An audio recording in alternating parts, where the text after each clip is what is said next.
A very good morning to all. So another lecture స్వాగతం. ఈ లెక్చర్లో మనం ఏం చూస్తామంటే audit of items of financial statements. So ఈ చాప్టర్ మొత్తం మనకి బేస్డ్ ఆన్ అసర్షన్స్ ఉంటుంది. సో అసర్షన్స్ అనేది ఏంటి ఎలా అని చెప్పి మనం యాక్చువల్గా సెకండ్ చాప్టర్లో చూసాం.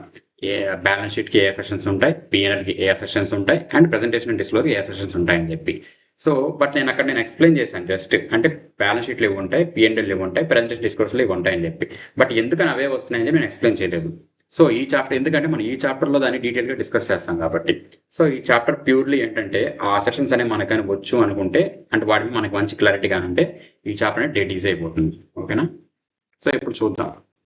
సో ఇదంతా ఇంట్రడక్షన్. సారీ,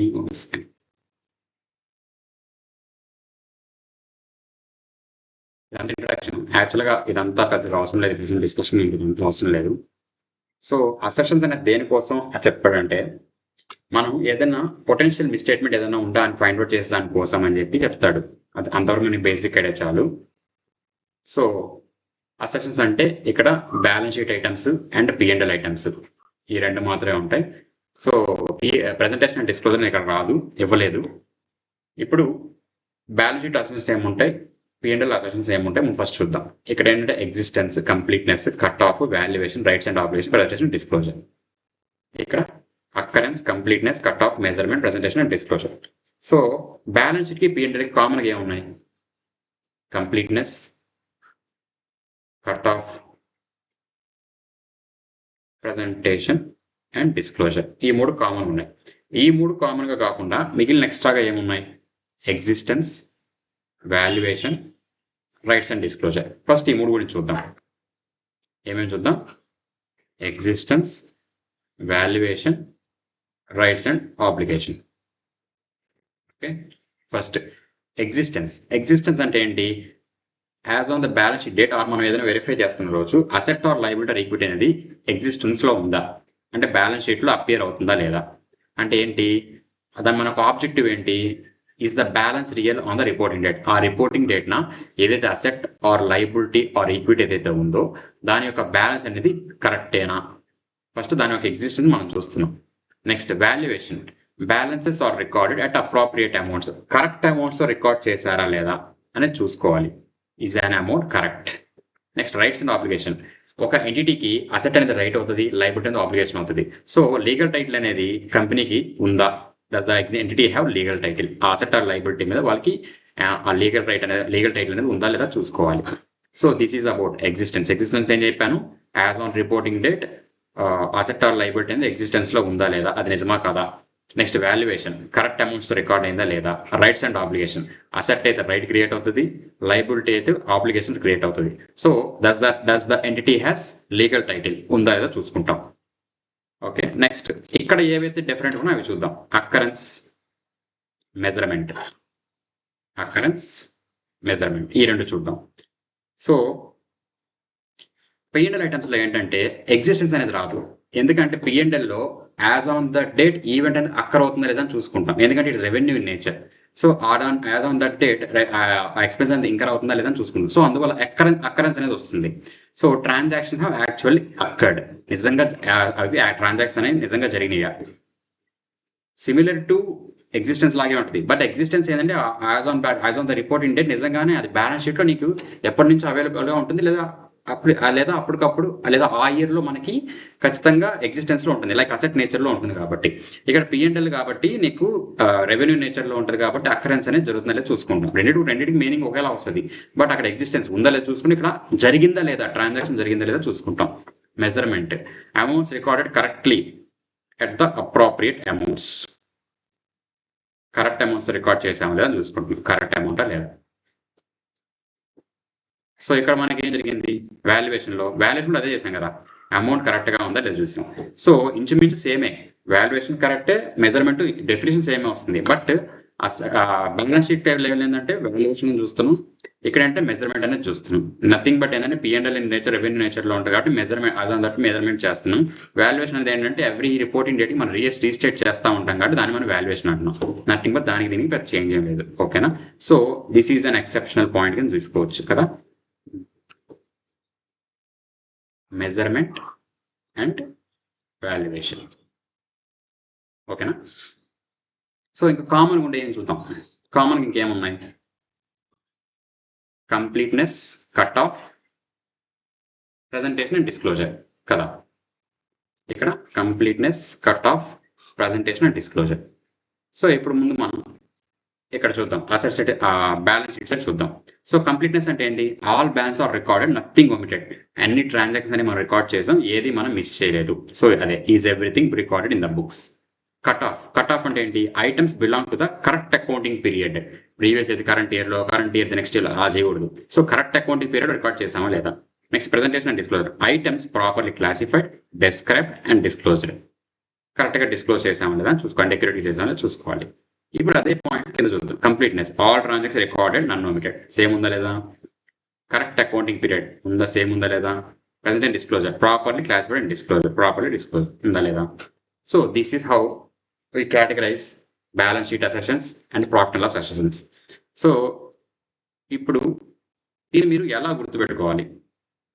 ఫస్ట్ కామన్గా ఏమున్నాయి అది చెప్పేసేయండి. Completeness, cut off, presentation and disclosure. ఇవి బ్యాలెన్స్ షీట్కైనా పిఎండ్ఎల్కైనా ఒకటే. సో కంప్లీట్నెస్ అంటే ఏంటి? Nothing omitted. కట్ ఆఫ్ అంటే ఏంటి? Correct accounting period. Presentation and disclosure అంటే ఏంటి? Properly classified, disclosed. అవి ఇక్కడ వస్తాయి. సో ఇది దేనికైనా ఒకటే కదా. సో ఇప్పుడు బ్యాలెన్స్ షీట్లో ఎక్స్ట్రాగా ఏమున్నా చూద్దాం. ఏముంటుంది? Existence, next valuation, next rights and obligations. Existence అంటే ఏంటి? As on that reporting period date asset or liability, equity అనేది ఎగ్జిస్టెన్స్లో ఉందా లేదా. వాల్యుయేషన్ అంటే ఏంటి? కరెక్ట్గా అమౌంట్ మెజర్ చేసామా లేదా. రైట్స్ అండ్ ఆబ్లిగేషన్ అంటే అసెట్ అయితే రైట్ క్రియేట్ అవుతుంది, లయబిలిటీ అయితే ఆబ్లిగేషన్ క్రియేట్ అవుతుంది. ఇప్పుడు చెప్పండి, ఇది గుర్తుపెట్టుకోవడం కష్టం. బ్యాలెన్స్ షీట్ అసెషన్స్ అనేది existence, valuation, rights and obligations. Completeness, cut off, presentation, display ఎలా కామన్. యాక్చువల్గా చెప్పాలంటే ఈ వాల్యుయేషన్ కూడా మనం తీసి ఇక్కడ వేసేయచ్చు. Valuation or measurement, nothing but ఏంటి? బ్యాలెన్స్ షీట్ అయితే నీకు వాల్యుయేషన్ వస్తుంది, పిఎన్ఎల్ అయితే మెజర్మెంట్ అనేది వస్తుంది, అంతే. సో 4 ఐటమ్స్ ఇక్కడ నీకు వచ్చేస్తాయి obviously. Completeness, cut off, presentation, disclosure, valuation or measurement. So ఇక్కడ నీకు మిగిలిన బ్యాలెన్స్ షీట్లో ఏంటి? ఎగ్జిస్టెన్స్ ఒకటి, రైట్స్ అండ్ ఆబ్లిగేషన్ ఒకటి. ఆ రెండు గుర్తుపెట్టుకోవడం కష్టమా? అది కూడా లాజికల్గా మనకు తెలిసి చెప్పాను కదా. బ్యాలెన్స్ షీట్లో ఏదైనా అసెట్ ఆర్ లయబిలిటీ అనేది ఎగ్జిస్టెన్స్ ఎందుకు వస్తుందంటే నీకు ప్రీవియస్ నుంచి క్యారీ ఫార్వర్డ్ అవ్వచ్చు, లేదా యాజ్ ఆన్ దట్ నీకు అసెట్ ఆర్ లయబిలిటీ క్రియేట్ అవ్వచ్చు. ఎందుకంటే నీకు ఫర్ ఏ లాంగ్ పీరియడ్ నీకు కంటిన్యూ అవుతుంది అది. సో అందుకోసం అని చెప్పి నీకు ఎగ్జిస్టెన్స్లో ఉందో చూసుకుంటాం. అదే నెక్స్ట్ పిఎండ్ఎల్లో చూద్దాం. పిఎండ్ఎల్లో ఏమేమి ఐటమ్స్ ఉన్నాయి? అక్కరెన్స్, నెక్స్ట్ అక్కరెన్స్, అంతే. అక్కరెన్స్ ఒకటే ఉంది, మిగతా నీకేముంది? ఆటోమేటిక్ ఇక్కడ వచ్చేస్తాయి కదా. Completeness, cut off, presentation, valuation, మొత్తం 5 ఐటమ్స్ సరిపోయినాయి. 3, 4, 5 సరిపోయాయి కదా. సింపుల్. ఇలా గుర్తుపెట్టుకుంటే మనం ముందు అసలు మనకి ఏ ఐటమ్స్ ఆఫ్ ఫైనాన్షియల్ స్టేట్మెంట్స్కి ఏవి అసెషన్స్ అని యూజ్ చేయాలి మనకు అర్థమవుతుంది. బ్యాలెన్స్ షీట్ అయితే ఏం యూజ్ చేయాలి, పిఎన్ఎల్ అయితే యూజ్ చేయాలి. సో ఇప్పుడు ఒకసారి క్లియర్గా చెప్పేద్దాం చూడండి. ఎగ్జిస్టెన్స్, ముందు ఎగ్జిస్టెన్స్ ఉందా లేదా చూసుకుంటాం. అక్కరెన్స్ ఉందా, రైట్స్ అండ్ ఆబ్లిగేషన్స్ ఉన్నాయి లేదా చూసుకుంటాం. ఫస్ట్ మనం గుర్తుపెట్టుకోవాల్సింది నెయ్యి. దాని తర్వాత ఎక్స్ట్రా ఏమొస్తున్నాయి? Completeness, cut off, presentation and disclosure. ఇక్కడ బ్యాలెన్స్ షీట్ కాబట్టి వాల్యుయేషన్ ఇవి వస్తాయి. పిఎండ్ఎల్ అయితే అక్కరెన్స్, తర్వాత completeness, cut off, presentation and disclosure. ఇక్కడ పిఎన్ఎల్ కాబట్టి మెజర్మెంట్ అనేది వస్తుంది, అంతే. దీస్ ఆర్ ద అసెషన్స్ ఏదో బ్యాలెన్స్ షీట్కైనా పిఎన్ఎల్కైనా. సో ఇప్పుడు ఫర్దర్గా ఐటమ్స్లోకి వెళ్ళిపోదామా? ఇది జస్ట్ ఇల్లుస్ట్రేటివ్ ఎగ్జాంపుల్. జస్ట్ ఇప్పుడు బిల్డింగ్ 50 lakhs ఉంది బ్యాలెన్స్ షీట్లో అన్నాడు. ఆడిటర్ ఏం వెరిఫై చేయాలి? బిల్డింగ్ అనేది ఏంటి? అసెట్ కాబట్టి మీకు బ్యాలెన్స్ షీట్ సంబంధించిన అసెషన్స్ అనేవి వస్తాయి. ఎగ్జిస్టెన్స్, నిజంగా బ్యాలెన్స్ షీట్లో ఉందా లేదా, ఎగ్జిస్ట్ అవుతుందా లేదా. రైట్స్ అండ్ ఆబ్లిగేషన్, ఇది రైట్ అవుద్ది, is it registered in the name, title deed ఉందా లేదా చూసుకుంటాం. వాల్యుయేషన్, కరెక్ట్గా వాల్యూ చేసాం లేదా as per AS10 after charging ఎగ్జిషన్. కంప్లీట్నెస్ ఏంటి? Building own by included in 50 lakhs. All అనేది ఇంక్లూడ్ చేయాలి, నథింగ్ ఈస్ ఒమిటెడ్, ఏమి ఒమిట్ చేయకుండా అన్ని మిగిల్స్ అని ఇంక్లూడ్ చేసాము అది దాన్ని చూసుకుంటున్నాం అది. సో ఇక్కడ ఏం మిస్ అయింది, ఏమన్నా మిస్ అయిందా చూడండి. Existence, next rights and obligation, completeness, cut off, next presentation and disclosure, valuation. So ఇక్కడ ఏమేమి కవర్ అయినాయి, ఎగ్జిస్టెన్స్ కవర్ అయింది, రైట్స్ అండ్ ఆబ్లిగేషన్ కవర్ అయింది, వాల్యుయేషన్ కవర్ అయింది, కంప్లీట్నెస్ కవర్ అయింది, cut off and presentation and disclosure cover అవ్వలేదు. So ఇది ఒక ఇంపార్టెంట్ పాయింట్. అదే ఇది ఇంకొక పాయింట్ ఏంటి, కట్ ఆఫ్ అంటే ఏంటి, కరెక్ట్ అకౌంటింగ్ పీరియడ్ రికార్డ్ చేశారా లేదా, correct accounting period. Presentation and disclosure అంటే ఏంటి, ప్రాపర్లీ క్లాసిఫైడ్ అలా. సో ఇప్పుడు ప్రెజెంటేషన్ అండ్ డిస్క్లోజర్ అనేది నీకు ఎలా వస్తుంది, నీకు ఆ బిల్డింగ్స్ ఏవైతే ఉన్నాయో అవి నీకు ప్రాపర్గా క్లాసిఫై చేశారు లేదా అని చూసుకుంటున్నాం మనం. ఇప్పుడు ఎలాగా కంప్లీట్నెస్లో నీకు ఆల్ బిల్డింగ్స్ అనేవి కన్సిడర్ చేస్తున్నాను. సో అవన్నీ నీకు అకౌంట్ లేదా లేదా ఇక్కడ తెలిసిపోతుంది. Next cut off, correct accounting పీరియడ్లో రికార్డ్ చేసినా లేదా చూసుకుంటున్నాం. సో ఇక్కడ వాల్యుయేషన్ చేసినప్పుడే నీకు ఎంత అమౌంట్స్ ఏంటని చెప్పి నీకు ఎక్కడెక్కడ ఏమౌంట్స్ అని తెలిసిపోతుంది. సో దీని మీద అంత ఇంపాక్ట్ అనేది పడదు. దిస్ ఆల్సో అన్ అసెషన్, మనం ఇది కూడా కన్సిడర్ చేయాలి, బట్ లెస్ రిస్కీ. సో అందువల్ల ఇది కన్సిడర్ చేయడం ఇన్ ద సెన్స్ మనం ఆ పాయింట్ రాయొచ్చు కావాలంటే, బట్ ఇట్ ఈస్ నెగ్లిజిబుల్ కింద చూసుకుంటాడు ఇదైనా కానీ. సో అందువల్ల మెయిన్ పాయింట్, మిగతా పాయింట్స్ ఏంటి, these are high risk of assertions, high risk nature of assertions. So అందువల్ల ఏంటంటే అవన్నీ కన్సిడర్ చేస్తాడు. రిమైనింగ్ ఏంటంటే లెస్ రిస్కీ కాబట్టి అందువల్ల ఆ రెండు పాయింట్స్ కన్సిడర్ చేయలేదు. మనం చూడబోయే ఫాలోయింగ్ ఐటమ్స్ కూడా ఏంటంటే మనకు అలాగే ఉంటుంది.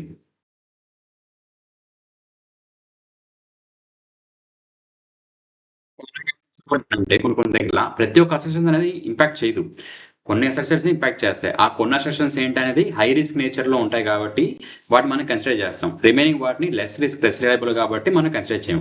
అలాగని చెప్పి మనం రాయకూడదు ఆ పాయింట్ అని చెప్పి ఏం లేదు, ఆ పాయింట్ మనం కన్సిడర్ చేసి రాసుకోవచ్చు. But these are the main high risk points అని మనం ఖచ్చితంగా నోట్ చేసుకుని ఉండాలి. ఓకే, సో ఇప్పుడు బ్యాలెన్స్ షీట్ ఐటమ్స్ అనేది చూద్దాం. First share capital, equity and ownership. So first మనం టైప్స్ ఆఫ్ షేర్ క్యాపిటల్స్ అని ఉన్నాయి చూసుకుందాం. అండ్ ఇప్పుడు ఇక్కడ ఏంటంటే ఏ ఐటమ్ ఇచ్చినా కానీ మనం దానికి అసెషన్స్ అనేవి కరెక్ట్గా మనం ఐడెంటిఫై చేస్తాం ఏ అసెషన్స్ వస్తాయని చెప్పి. బట్ ఏ పాయింట్స్ అనేవి కన్సిడర్ చేయాలి అని అంటే మనకు ఒక బేసిక్ అండర్స్టాండింగ్ అని ఉండాలి. అంటే షేర్ క్యాపిటల్ ఎలా మనం చేస్తాం, పీపీఎల్ ఏం చేస్తాం, ఇంటర్వెంటరీలో ఏం చేస్తాం, ఇది ఒక బేసిక్ నాలెడ్జ్ అనేది ఉండాలి. ఉంటే మనకి ఏంటంటే బేసిక్గా కవర్ అయిపోతుంది. కొన్ని అడిషనల్ పాయింట్స్ ఉంటాయి. ఆ కొన్ని అడిషనల్ పాయింట్స్ ఏంటంటే ఇప్పుడు మనం చెప్పేటప్పుడు విన్నప్పుడు నెక్స్ట్ ఒక 2-3 టైమ్స్ రివిజన్ చేసినప్పుడు ఆ పాయింట్స్ అనేవి మన మైండ్లో ఉండిపోతాయి. అప్పుడు మనకి ఈజీగా ఏ పాయింట్స్ కన్సిడర్ చేయాలని చెప్పి మనకు అర్థమవుతుంది. ఓకేనా, చూద్దాం. Type of share capital, authorise share capital అంటే ఏంటి, maximum capital a company can raise, అది ఎంఓఏలో స్టేట్ చేసి ఉంటాం, memorandum of association. Issued capital అంటే ఏంటి, part of authorised capital offer to the public, ఏదైతే పబ్లిక్ ఆఫర్ చేస్తుందో మరి. Subscribed capital, part of issued capital subscribe by the public. ఇప్పుడు మనం పబ్లిక్ ఇష్యూ చేసాము, ఆ పబ్లిక్ ఇష్యూ అని ఎంత సబ్స్క్రైబ్ చేశారు. యాక్చువల్గా మనకి ఏముంటుంది, 90% సబ్స్క్రైబ్ చేయాలని ఉంటుంది ఒక రూల్, తెలుసు కదా. Next paid up capital, amount actually paid by shareholders, that is ఏంటి సబ్స్క్రైబ్ మీద కావాల్సిన ఏది అవుతుందో అది కాకుండా మిగతా అంతా నెక్స్ట్ నెట్టింగ్ బట్ ఏంటంటే పార్ట్లీ పెయిడ్ అంటారు సార్, అది ఆ amount. Next every company life style start with raising a share capital, కరెక్టే కదా. ఏ కంపెనీ అయినా సరే షేర్ క్యాపిటల్ రైజింగ్ ద్వారానే మనకు మొదలవుతుంది. Before allotment a public company issues a prospectus or statement in lieu of prospectus defining conditions of allotment and expense limits. ఆ allotment conditions ఏంటి, ఎలా అలాట్ చేస్తారు అని చెప్పి అది ప్రాస్పెక్ట్లో రెఫర్ చేస్తారు. అది ఖచ్చితంగా బిఫోర్ అలాట్మెంట్ ఏంటంటే ఖచ్చితంగా పబ్లిక్ రిలీజ్ చేస్తారు. దాన్ని బేస్ చేసుకొని మన వాళ్ళు పబ్లిక్ అనేవాళ్ళు కొంటారు. ఓకేనా, సో ఇప్పుడు టైప్స్ ఆఫ్ షేర్ ఇష్యూస్ ఎలా, shares issued at premium, at discount, sweat equity. Shares at premium allowed ఇచ్చుకోవచ్చు, ప్రీమియంకి ఇచ్చుకోవచ్చు. ఎక్సెస్ ఓవర్ ఫేస్ వాల్యూ ఏదైతే ఉంటుందో దాన్ని సెక్యూరిటీస్ ప్రీమియం అకౌంట్ ట్రాన్స్ఫర్ చేయాలి. Securities premium account used for ఆ సెక్యూరిటీస్ ప్రీమియం అకౌంట్లో ఉన్న ఏదైతే అమౌంట్ మనం ఇప్పుడు excess over the face value ఏదైతే డిపాజిట్ చేసామో దాన్ని మనం బోనస్ ఇష్యూస్కి, రైటింగ్ ఆఫ్ ఎక్స్పెన్సెస్కి, బైబ్యాక్కి యూజ్ చేసుకోవచ్చు. షేర్స్ ఇష్యూ అట్ డిస్కౌంట్ అసలు ఇది యాక్చువల్లీ ప్రొహిబిటెడ్, సో వాయిడ్ అయిపోతుంది. But sweat equity shares and RBI approve డెప్ట్ రీస్ట్రక్చరింగ్ వాటికి మాత్రం అట్ డిస్కౌంట్లో ఇష్యూ చేసుకోవచ్చు. డెప్ట్ రీస్ట్రక్చరింగ్ అంటే ఏంటంటే కంపెనీ మొత్తాన్ని రీస్ట్రక్చరింగ్ చేస్తాం. అంటే మనకు రావాల్సిన రిసీవబుల్స్ ఏవైతే ఉంటే వాటిని రిసీవ్ చేసుకోవడం, ఏదైతే లైబిలిటీస్ మనకు ఉంటాయో వాటిని సెటిల్ చేయడం. అంటే రిసీవబుల్స్ అనేవి త్రూ డిస్కౌంట్ ద్వారా మనకు రావాల్సిన చేసుకోవచ్చు. లైబిలిటీస్ మనము వాళ్ళు ఏమన్నా మనకి లైబిలిటీలో కొంచెం డిస్కౌంట్ అనేది ఇస్తే దాన్ని మనం రిడ్యూస్ చేసుకొని దాన్ని సెటిల్ చేయడం. ఆర్ అదర్వైజ్ ఇలా త్రూ అమౌంట్ రూపంలో కాకుండా షేర్స్ కూడా ఇష్యూ చేయొచ్చు అట్ డిస్కౌంట్ వాళ్ళకి. సో అలా కేసులో ఇది వస్తుంది అనమాట. స్వెట్ ఈక్విటీ షేర్స్ అంటే ఇప్పుడు చూస్తాం. Sweat equity shares to employees directors at discount for non cash consideration, that is no IP. IP అంటే intellectual properties, nothing but intangibles. వారు రిలేటెడ్గా మనం ఇష్యూ చేస్తాం. దీనికి మాత్రం స్పెషల్ రిజిస్ట్రేషన్ రిక్వైర్డ్. ఓకేనా? So shares at premium shares at premium issue చేయొచ్చు. Excess over the face value దేని ట్రాన్స్ఫర్ చేయాలి? సెక్యూరిటీ ప్రీమియం అకౌంట్ ట్రాన్స్ఫర్ చేయాలి. And shares at discount issue చేయడం prohibited, but in case of sweat equity and RBI approved డెప్ట్ రీస్ట్రక్చరింగ్లో issue చేయొచ్చు. Sweat equity అంటే చెప్పాను. ఇప్పుడు ఇలాగా ఈ షేర్ క్యాపిటల్ సంబంధించింది మనం ఇన్ఫర్మేషన్ తెలుసుకున్నప్పుడు ఏంటంటే ఆటోమేటిక్గా అసెషన్స్లో మనం ఏమేమి ఫైండ్ అవుట్ చేయాలో మనం తెలుసుకోవచ్చు. కరెక్టే కదా? సో అందుకే బేసిక్ ఐడియా అనేది ఉండాలి కనీసం. ఇప్పుడు ఆడిట్ ప్రొసీజర్ ఏంటో చూద్దాం. ఫస్ట్ ఎగ్జిస్టెన్స్ అండ్ కంప్లీట్నెస్ రెండు కలిపి ఒకే దాంట్లో ఇస్తున్నాడు. షేర్ క్యాపిటల్ కాబట్టి ఎగ్జిస్టెన్స్ వస్తుంది. So tally period and share capital, authorised ఎంత, పీరియడ్ ఎంత, paid up capital to prior audit finance. So prior ఇయర్కి కంపేర్ చేయమంటున్నాడు. Next obtain return confirmation from company secretary if no change in capital structure.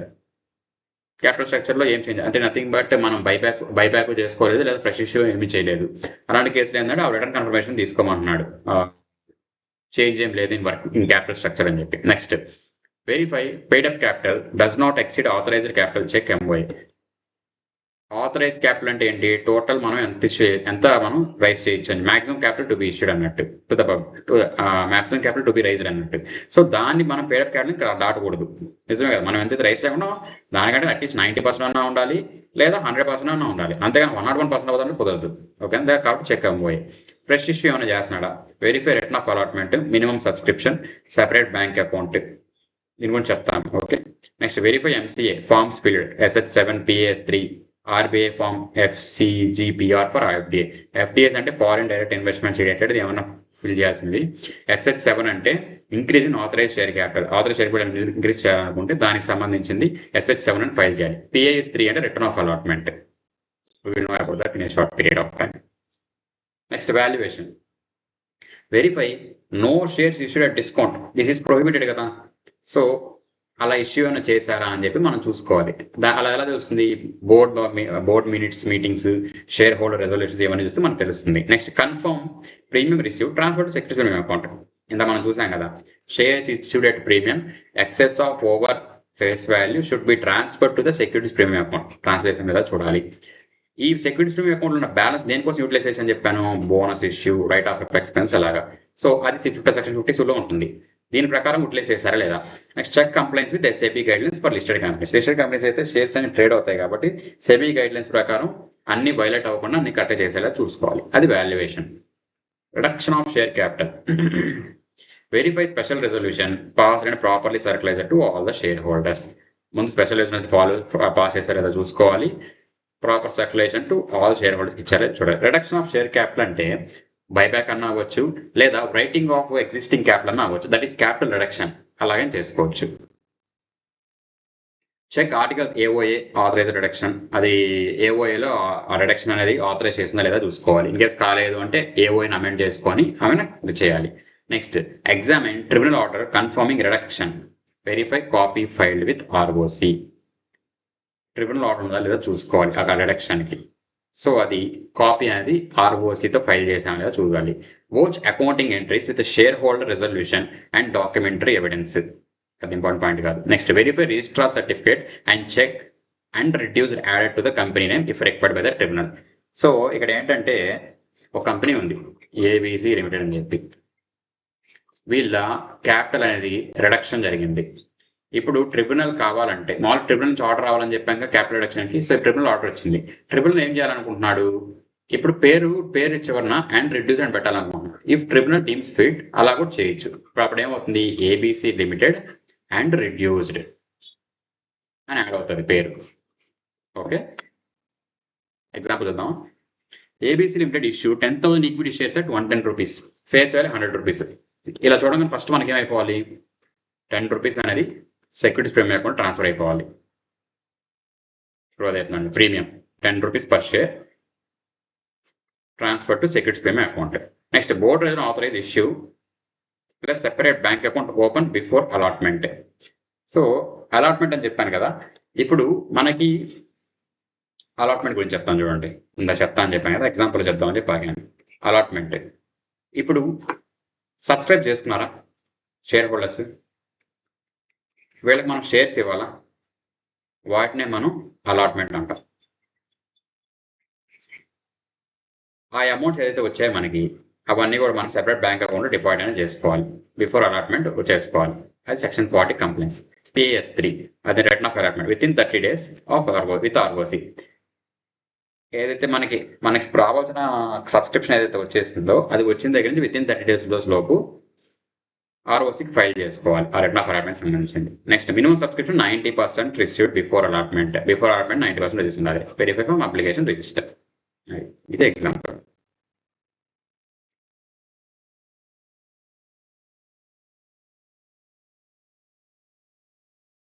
Next resolution surplus. Resolution surplus అనేది ఏ విధంగా అసలు create అవుతుందో చూద్దాం. అంటే దాని యొక్క సోర్స్ ఏంటి, వాటి యొక్క యూజెస్ ఏంటి చూద్దాం. So profit from operations, premium on share issue, అది ఏమైతే ఉంటుందో రెజల్యూషన్ సర్ప్లస్ ట్రాన్స్ఫర్ చేయాలి. దాన్ని మనం డివిడెండ్ యూసేజ్కి యూజ్ చేసుకోవచ్చు, డివిడెండ్ పేమెంట్కి. Capital asset, capital profit, that is asset sale చేసిన వాళ్ళకి వచ్చిన దాన్ని రెవెన్యూ ట్రాన్స్ఫర్ చేస్తాం, అది మన బిజినెస్ ఎక్స్పాన్షన్ కోసం వాడుకోవచ్చు. రివాల్యూషన్ సర్ప్లస్ ఏదైతే ఉందో అది మన రెవెన్యూ సర్ప్లస్ ట్రాన్స్ఫర్ చేస్తాం, అది మనం రైట్ ఆఫ్ లాసెస్ కోసం యూజ్ చేసుకోవచ్చు. సో ఇలాగ మనకి రెవెన్యూ సర్ప్లస్ అనేది క్రియేట్ అవుతుంది. దీనిలో ఇప్పుడు అసెషన్స్ ఏమంటే చూద్దాం. Reserves are amounts appropriated out of profits not intended to meet any known liability, contingency or diminution in assets. There are vital source of interfinancing. ఇప్పుడు పైన ఎక్స్ప్లెయిన్ చేసినా కదా, అదే చెప్తున్నాడు. Those are amounts appropriated out of profits not intended to meet ఏదైనా liability. ఇప్పుడు మనకు వచ్చిన రెవెన్యూ సర్ప్లస్ ఏదైతే ఉందో దాని ఒక లైబిలిటీని కానీ కంటిన్యూన్సీ కానీ లేదా ఒక అసెట్ రిడ్యూస్ చేసేదానికి కానీ మనం యూజ్ చేయకూడదు. ఏదైతే పర్పస్ మనం కింద మెన్షన్ చేసామో వాటి కోసం యూజ్ చేసుకోవాలి. ఇప్పుడు revenue reserves, capital reserves by difference చూద్దాం. Revenue reserves available for distribution to share holders. Examples ఏంటి, divisible profits, dividend equalisation, that is to smooth dividends, debenture redemption. For debenture redemption reserve compliance గురించి. So capital reserves not free for డిస్ట్రిబ్యూషన్కి not eligible. ఇక్కడ మనం ఏం చేసుకోవాలి, securities premium ఉండేది from share issue from above face value. ఎలా వస్తుంది, face value above ఏది ఉంటుందో అది సెక్యూరిటీలోకి ట్రాన్స్ఫర్ చేస్తాం.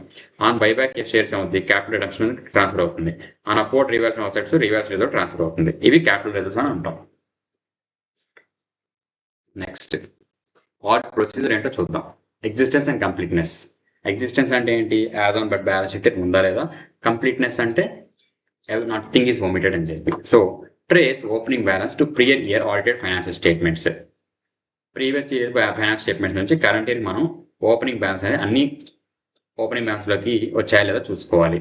Next trace movement to statement of P&L account and statement of changes in equity. ఇప్పుడు మనం ఆపరేషన్స్ అని చెప్పాను, revenue from operations, profit from operations అని చెప్పి. ఇప్పుడు ఎలా చెప్పాము, reserves are amounts appropriate out of profits అని చెప్పాం కదా, దాంట్లో నుంచి చూస్తే దానికోసం అని చెప్పి ప్రాఫిట్ అండ్ లాస్ అకౌంట్ చూడాలి. And statement of changes in ఈక్విటీలో ఏమైనా చేంజెస్ అని దానికి ఏమైనా ట్రాన్స్ఫర్ చేసామో దాన్ని చూసుకోవాలి. ఇక్కడ మనకి ఏం కవర్ అవుతుంది, ఎగ్జిస్టెన్స్ బ్యాలెన్స్ షీట్ డేట్ ఉంది అండ్ రిపోర్టింగ్ డేట్ ఉంది. నెక్స్ట్ కంప్లీట్నెస్ ఏంటి, nothing is omitted, it is profits నుంచి ఒమిట్ చేయలేదు అండ్ ఇటు పక్క statement of changes in equity నుంచి మనం ఏం ఒమిట్ చేయట్లేదు. Dividends, verify board resolution recommending dividend and shareholder resolution declaring it.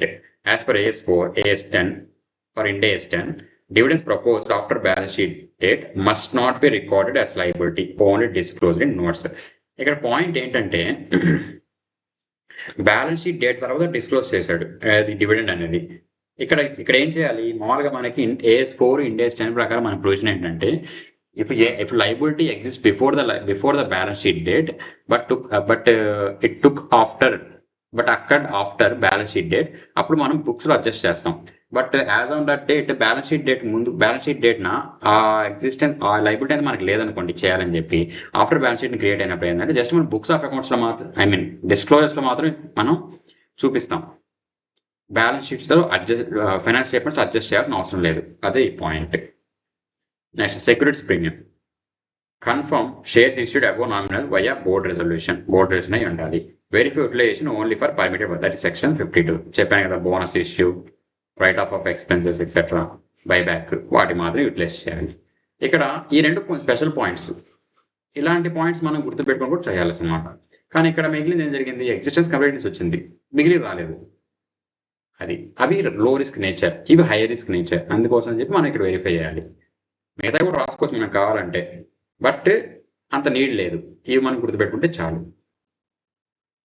ఒకవేళ ఉందా లేదా అని డౌట్ ఉంది అనుకోండి, చేసేస్తే అయిపోద్ది.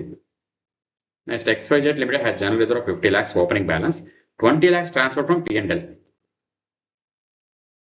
this year. కాబట్టి dividend of 5 lakhs declared in May after the end of reporting. Opening 50 lakhs అనేది ప్రియర్ బ్యాలెన్స్తో కంపేర్ చేసి మనకు ఉందా ఎగ్జిస్టెన్స్ ఉందో చూసుకున్నాం.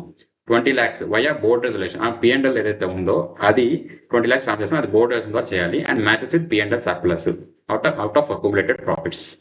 Next, dividend of 5 lakhs declared in మే. ఇది మనకి liability as on 31st March లేదు, ఎందుకంటే ఆఫ్టర్ రిపోర్టింగ్ పీరియడ్ కాబట్టి. సో ఓన్లీ డిస్క్లోజర్ చేస్తే సరిపోతుంది. ఇప్పుడు మనం పైన డిస్కస్ చేసిన పాయింట్ కాదు, simple. Next, borrowings, whatever, long term, short term, secured, unsecured. borrowings related లో కంపెనీస్ యాక్ట్ ప్రకారం 3 సెక్షన్స్ అనేవి మనకి ఇక్కడ డీల్ అవుతాయి. 180, 185, 186. అవి ఏంటి అసలు? 180 is board borrowing with in limits. Borrowing చేసుకుంటే బాగానే ఉంది, విత్ ఇన్ లిమిట్స్లో ఉన్నాయో లేదా చూసుకోవాలి. 185 ఉంది, any illegal loans to directors disguised as borrowings. Loans ఇస్తూ, అంటే ఇల్లీగల్గా లోన్స్ ఇస్తూ వాటిని మనం బారోయింగ్స్ అనేవి చూపిస్తున్నారా? Next 186, any inter corporate loans or guarantees within limit. Inter corporate అంటే బిట్వీన్ ద ఎంటిటీస్, అంటే హోల్డింగ్, సబ్సిడరీ, అలా. ఇంటర్ కార్పొరేట్ లోన్స్ గ్యారంటీస్ ఏమన్నా విత్ ఇన్ ద లిమిట్స్లో ఉన్నాయి లేదా ఇష్యూ చేసుకోవచ్చు, ఓకే, విత్ ఇన్ ద లిమిట్స్లో ఉన్నాయి లేదా చూసుకోవాలి. అది కూడా ఇక్కడ డీల్ అవుతుంది. ఇక్కడ సెక్యూర్డ్, అన్సెక్యూర్డ్ అంటే ఏంటి? Term loans from banks, term loans from financial institutions, bonds, debentures, hire purchase obligations, cash credit against stock. Unsecured అంటే public FDs, loan from related parties, unsecured debentures, inter corporate deposits, loan from directors. వీటన్నిటి మనకి ఏంటంటే mortgage లాగా ఏముండదు, ఇక్కడ ఉంటుంది అలా. ఇక్కడ చూడండి, క్యాష్ క్రెడిట్ అగైన్స్ స్టాక్ అన్నాడు, ఇన్వెంటరీస్ రిలేటెడ్, దాన్ని బేస్ చేసి మనకి క్యాష్ క్రెడిట్ ఇస్తాడు అలా. Borrowings are monies from external sources, banks, debentures, deposits. Verification is equally important as assets. Any understated liability creates a misleading financial picture. ఏదైనా liability అనేది మనకు అండర్స్టేట్ తక్కువైంది అనుకో, మనకి ఏమైనా ఆటోమేటిక్గా ప్రాఫిట్స్ అనేవి ఇంక్రీజ్ అవుతాయి. That will lead to financial misbalance. Critical audit risk అంటే unrecorded liabilities. Risk of unrecorded liabilities is typically high. Managed by intentionally omit borrowings to show a healthier balance sheet. Under statement చేయడం వల్ల ఏమవుతుంది, profits అని increase అవుతాయి. So ఇలా portray అయినప్పుడు ఏంటంటే automatic share price అని రైజ్ అవుతుంది. కానీ రైజ్ అయితే మంచిదే, బట్ అది ట్రూ నేచర్ కాదు కదా అది. సో ఆడిటర్ అనేవాడు ప్రొఫెషనల్ స్కెప్టిజం అని అప్లై చేయాలి. ఏమైనా ఒమిట్ చేశారేమో తెలుస్తుంది దానికి. అది ఎలా తెలుసుకోవాలి? ఫర్దర్ ప్రొసీజర్లో చూస్తుంది. ఇక్కడ మన ప్రాబ్లం ఏంటో అర్థమైంది. ఇప్పుడు దాని త్రూ ప్రొసీజర్స్ ద్వారా మనం ఎలా ఫైండ్ చేయాలో చూసుకుంటాం. Existence, review board minutes for approval of new lending agreements. Agree loan details to the loan agreement, that is interest rate anta, nature anta, repayment terms అంటే ఎన్ని years, 10 years, 5 years, rate interest rate ఎంత, interest rate market base మీద ఉందా, ఏ type of loan అది, ఇవన్నీ మనం చూసుకోవాలి. Apply independent balance confirmation from banks or financial institution, SA 505 చెప్పాను కదా, ఎక్స్టర్నల్ కన్ఫర్మేషన్స్ తీసుకోవాలి. ఆన్ డిటర్మెంట్ ఆఫ్ డెప్ట్ ensure discharges issued on secured assets. So ఏదైనా మనం మార్టిగేజ్ పెట్టి మనం ఒక లోన్ తీసుకున్నాం, లోన్ అది కట్టేసాం, అయిపోయింది, రిటైర్మెంట్ అయిపోయింది. డిశ్చార్జ్ అంటే ఈ లైబిలిటీ మీద, ఈ అసెట్ మీద ఏదైతే ఒక మార్టిగేజ్ అనేది క్రియేట్ అయిందో దాన్ని డిశ్చార్జ్ సర్టిఫికేట్ అని ఒకటి ఇస్తారు. నథింగ్ బట్ చెప్పాలంటే నో అబ్జెక్షన్ సర్టిఫికేట్ అనుకోండి, అంటే లోన్ మొత్తం కట్టేసామని చెప్పి అనుకుంటాం కదా. అలాగే అసెట్కి ఏంటంటే డిశ్చార్జ్ సర్టిఫికేట్ ఒకటి ఇస్తాడు, అంటే దీని మీద ఇంకా ఏ ఎన్కంపరెన్స్ అనేది లేదు అని చెప్పి. సో అలాంటిది అది తీసుకున్నారా లేదా చూసుకోవాలి. అది existence. Completeness, nothing is omitted. Up time schedule of short term and long term వాటిని తీసుకోవాలి. వాటి opening balance and closing balance match చేసుకోవాలి. బోర్డ్ మినిట్స్ అని రివ్యూ చేయాలి. Bank confirmation for evidence of additional date అని తీసుకుని దానికి బ్యాంక్ కన్ఫర్మేషన్ తీసుకోవాలి. Review subsequent transactions after period to identify unrecorded liabilities. So after the period అయిన తర్వాత ఏమైనా మనం సబ్సిక్వెంట్ ట్రాన్సాక్షన్స్ ఉంటే వాటి మనం ఆ టైంలో చూపించాం కదా, సో జస్ట్ డిస్క్లోజర్స్ మాత్రం ఇస్తాం. సో అలాగా అన్రికార్డ్ లయబిలిటీస్ ఏమైనా మనం చూసుకోవాలి. అలా ఈ కన్సిడర్ చేస్తే నథింగ్ ఈస్ ఒమిటెడ్ అని చెప్పి అనుకుంటాం. Next valuation. Recompute interest and discount premium on redemption. Interest discount అవి మళ్ళీ రీకాల్కులేషన్ చేయమంటున్నాడు. For foreign currency loans verify closing exchange rates. ఎందుకని? Foreign exchange gain or loss అనేది జనరేట్ అవుతాయి కాబట్టి అది మనం ఖచ్చితంగా చెక్ చేసుకోవాలి. Next check compliance with loan covenants. Covenants అంటే చెప్తాను. ఈ violated classify as current. In case కానీ వైలేట్ కానీ చేస్తే కరెంట్ గా చూడమంటున్నారు. ఈ పాయింట్ హోల్డ్ పెట్టండి, తర్వాత చూద్దాం. Next verify borrowings are within the limits prescribe by MOA AOA. So borrowings అనేవి ఎంఓఏ ఏఓఏ మెన్షన్ చేసిన పరంగా విత్ ఇన్ ద లిమిట్స్ చేసాం లేదా. Next section 180 and 185 loan rights and 186 ఈ కంప్లైంట్స్ అనేవి వెళ్ళాలి చూసుకోవాలి. ఇప్పుడు కోవెనెంట్స్ రిలేటెడ్ చూద్దాం. Examples of common covenants. Covenants అంటే కండిషన్స్ ఏంటి? Financial covenants, operational covenants. Financial covenants అంటే maintain debt to equity ratio below a certain level, minimum EBITDA or profit level, current ratio must stay above a threshold. Operational covenants అంటే don't take additional loans without lenders permission, don't sell major assets without approval, maintain insurance on mortgage property. ఇప్పుడు ఏంటంటే ఒక company అనేది, ఒక bank of financial institution అనేది నీకు loan ఇచ్చినప్పుడు ఏం చేస్తా అంటే నువ్వు షార్ట్ పీరియడ్ తీసుకోవచ్చు, లాంగ్ టర్మ్ తీసుకోవచ్చు. ఫర్ ఎగ్జాంపుల్ లాంగ్ టర్మ్ తీసుకున్నావు, అది నీకేమవుతుంది? నాన్ కరెంట్ అవుతుంది. కానీ నువ్వు వాళ్ళ కండిషన్స్ ఏవైతే పెట్టారో అవి నువ్వు ఫుల్ఫిల్ చేయట్లా. అప్పుడు నువ్వు అది వైలేట్ అయినప్పుడు ఏంటంటే ఆటోమేటిక్ అది ఏమవుతుంది? వాడు ఆన్ డిమాండ్ ఎప్పుడైనా సరే వాడు ఆ అమౌంట్ అనేది అడిగి తీసేసుకోవచ్చు. సో అప్పుడు నీకు ఆటోమేటిక్గా నీకు అది కరెంట్లోకి మారిపోతుంది, కరెంట్ క్లాసిఫికేషన్లో మారిపోతుంది. అదే అక్కడ చెప్తున్నాడు. వాటికి ఎగ్జాంపుల్సే అవి కామన్ అంటే ఏం పెట్టచ్చు బ్యాంక్ అనేవాడు అని చెప్పి. Next disclosures. Sub classify as secured, unsecured with nature of security. Disclosure guarantees given by directors. Disclose period and amount of default in repayment. ఏమైనా defaults defaults is nothing but payments అనేవి చేయలేకపోయారు. Next check if company is declared as wilful defaulter. Wilful defaulter అంటే కావాలని payment చేయట్లేదు, funds ఉన్నాయి అయినా pay చేయట్లే కాబట్టి విల్ఫుల్ డిఫాల్టర్గా ఏమైనా కంపెనీ వీళ్ళని బ్యాంక్స్ వీళ్ళని కంపెనీస్ డిక్లేర్ చేశారా? చేస్తే వాటికి డీటెయిల్స్ ఇవన్నీ వీటన్నిటి ద్వారా మనం ఫైండ్ అవుట్ చేయాలన్నమాట. అవి డిస్క్లోజ్ చేయాలి. ఎగ్జాంపుల్ చూసుకోవచ్చు, simple example.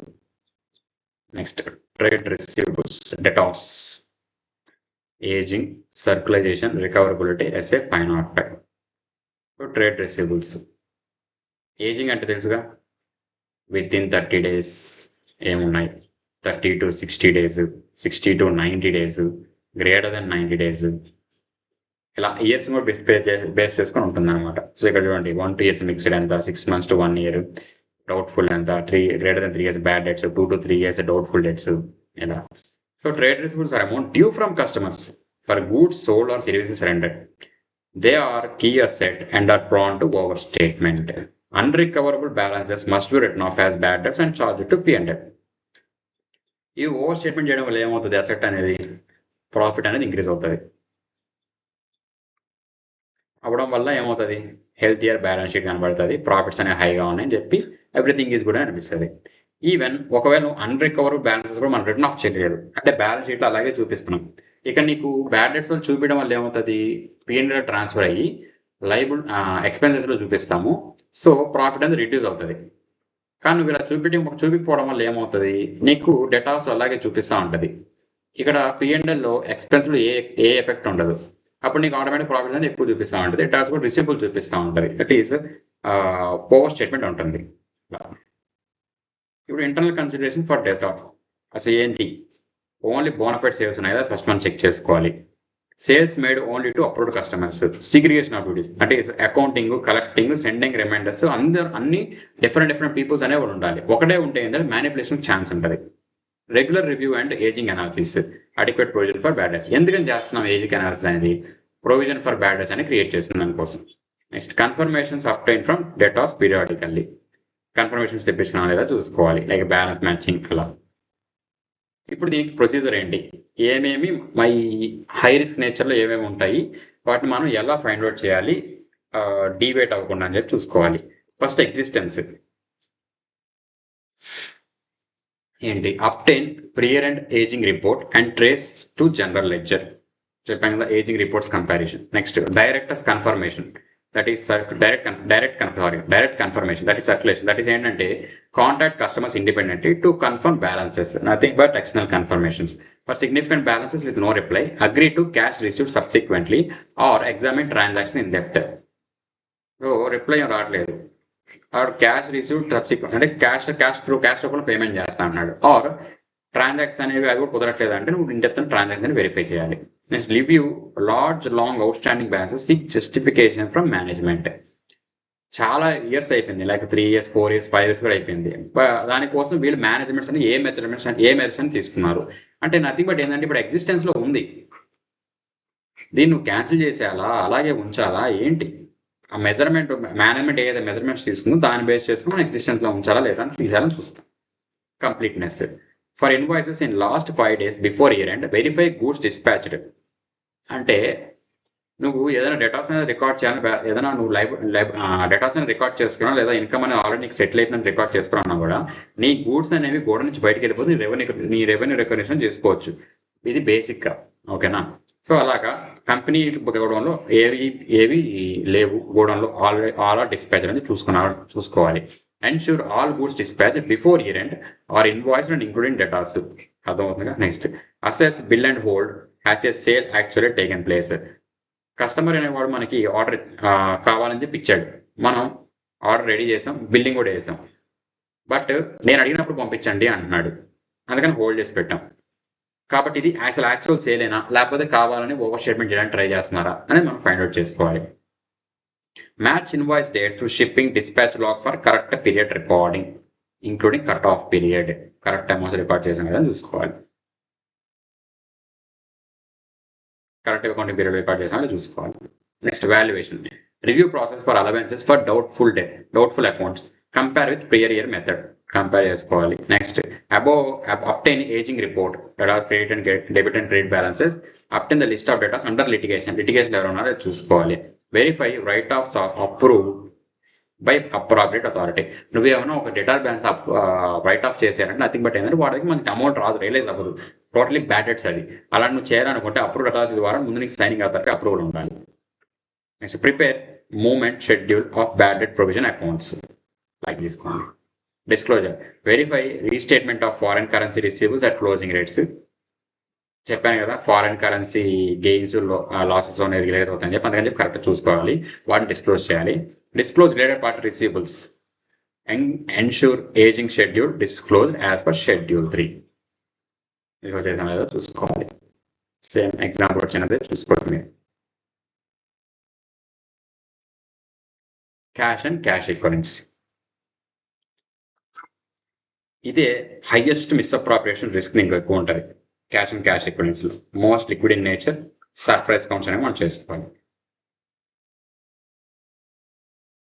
Cash and cash equivalent, cash in hand, bank balances, checks, FDs, margin money are the most liquid assets. Utmost professional skepticism and surprise accounts are essential as they are most prone to misappropriation.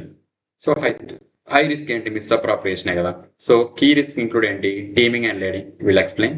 Unrecorded receipts, fictitious payments, అంటే ఏం లేకపోయినా సరే payments చేసినట్టు, window dressing, just like manipulation చేయడం అనమాట. Next simultaneous counting of all cash balances is critical. Teaming and leading వద్దాం, చెప్పేద్దాం, okay వద్దాం. ఎగ్జిస్టెన్స్ క్యాష్ కౌంట్ అంటే త్రూ సర్ప్రైజ్ క్యాష్ కౌంట్స్ ద్వారా మనకి ఏంటంటే ఎగ్జిస్టెన్స్లో ఉండాల్సిన బ్యాలెన్స్ అనేది ఉంటుందా లేదా మనకు తెలుస్తుంది ముందు. Without advance notice to entity, ముందుగానే నాంటీ చెప్పకుండా సర్ప్రైజ్కి వెళ్ళి పలానా క్యాష్ ఇచ్చారనుకుంటున్నా చెప్పాలి. Count all cash balances simultaneously, cashier, పెట్టి క్యాషియర్, బ్రాంచ్, ఇంట్రెస్ట్ అన్ని నువ్వు ఒకేసారి సైమల్టేనియస్గా వెరిఫై చేయాలి. బికాస్ నువ్వు అలా వెరిఫై చేసినప్పుడు ఏంటంటే నువ్వు ఒకటి ఈరోజు నువ్వు హెడ్ ఆఫీస్ చేస్తున్నావు అనుకో, వాడు ఇక్కడ ఉన్న బ్యాలెన్స్ కొంచెం ఏం చేస్తాడు, బ్రాంచ్ 1 ట్రాన్స్ఫర్ చేసి ఉంటాడు. నువ్వు రేపు బ్రాంచ్ 1కి వెళ్ళినప్పుడు బ్రాంచ్ 2 ట్రాన్స్ఫర్ చేస్తాడు. అప్పుడు నీకు ఆటోమేటిక్గా నీకు లైబిలిటీ ఏమి ఉండదు, అంటే నీకేం తెలియదు. అంతా పర్ఫెక్ట్గా ఉంది అనిపిస్తుంది. సో ఎట్ ఏ టైం సైమల్టేనియస్గా నువ్వు అన్నీ ఒకేసారి చేయాలన్నమాట. Next have cashier sign cash count statement with denomination details. Nothing but ఏంటంటే ఇప్పుడు 2000 నోట్స్ ఎన్ని ఉన్నాయి, 100 రూపీస్ నోట్స్ ఎన్ని ఉన్నాయి, 500 రూపీస్ ఎన్ని ఉన్నాయి, into denomination into number of notes వేసి మనలో సైనింగ్ అనేది తీసుకోవాలి. Small one. Next check rough cash books entries against main cash book entries. Sample base మీద చెక్ చేయమని చెప్పి అంటున్నాడు.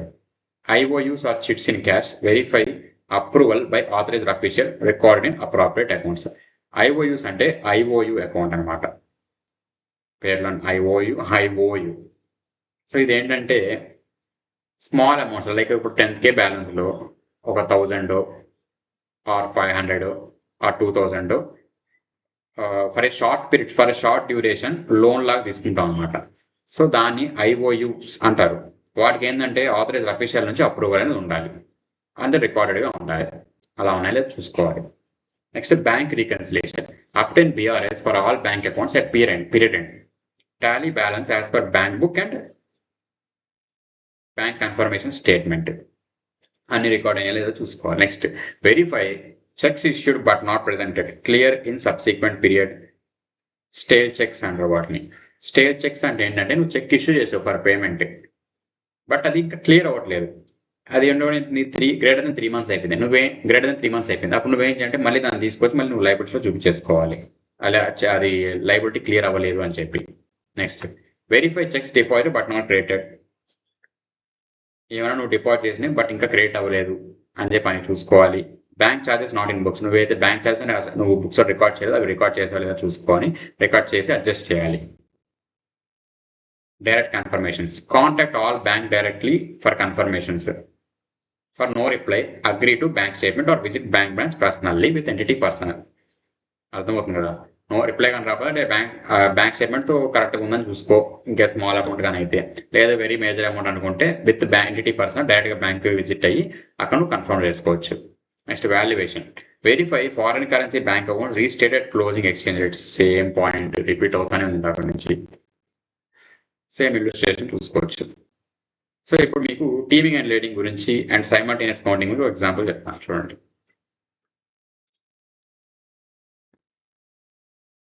A fraud where cash received from one party is used to cover another party's dues, creating a cycle of misappropriation. చాలా తెలివిగా ఉంటుంది చూడండి. ఇప్పుడు day 1 ఏంది, కస్టమర్ అనేవాడు క్యాషియర్కి 10,000 క్యాష్ పే చేశాడు. వీడు ఏం చేయాలి, కస్టమర్ ఏ అకౌంట్లో క్రెడిట్ చేయాలి, అక్కడ పడితే ఆ బ్యాలెన్స్ అనేది రిడ్యూస్ చేసుకోవాలి వచ్చేసిందని చెప్పి. కానీ వీడు ఏం చేస్తాడు, డే 3న అదేం చేయడు, గమ్ము ఉంచేస్తాడు, పాకెట్లో పెట్టుకుంటాడు. డే 3న కంపెనీ పే ఏం చేసి 10,000 పే చేస్తాడు కదా, దీన్ని ఏం చేస్తాడు, కంపెనీ ఏ పే చేసినట్టు చూపించి కంపెనీ పే దగ్గర ఇంకా రావాల్సిన ఉంటుంది.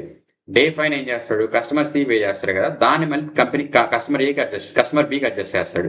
ఇలా అడ్జస్ట్ చేసుకుంటూ పోతా ఉంటాడు. గోఆన్స్ అండ్ గోఆన్ అలా పోతానే ఉంటుంది. అది దాన్ని టీమింగ్ అండ్ లీడింగ్ అంట. Next simultaneous counting all cash and bank balance at the same time across all locations. Why critical example చూద్దాం. Company has cash at head office branch 1 and branch 2. If auditor counts head office cash on Monday, fraudster shifts cash to branch 1. చెప్పాను కదా ఇందాక. అలాగే order అనేవాడు branch 1 చేద్దాం అనుకున్నప్పుడు branch 2 move చేస్తాడు. Same 1 lakh cash appears in multiple locations, fraud hidden. అది point.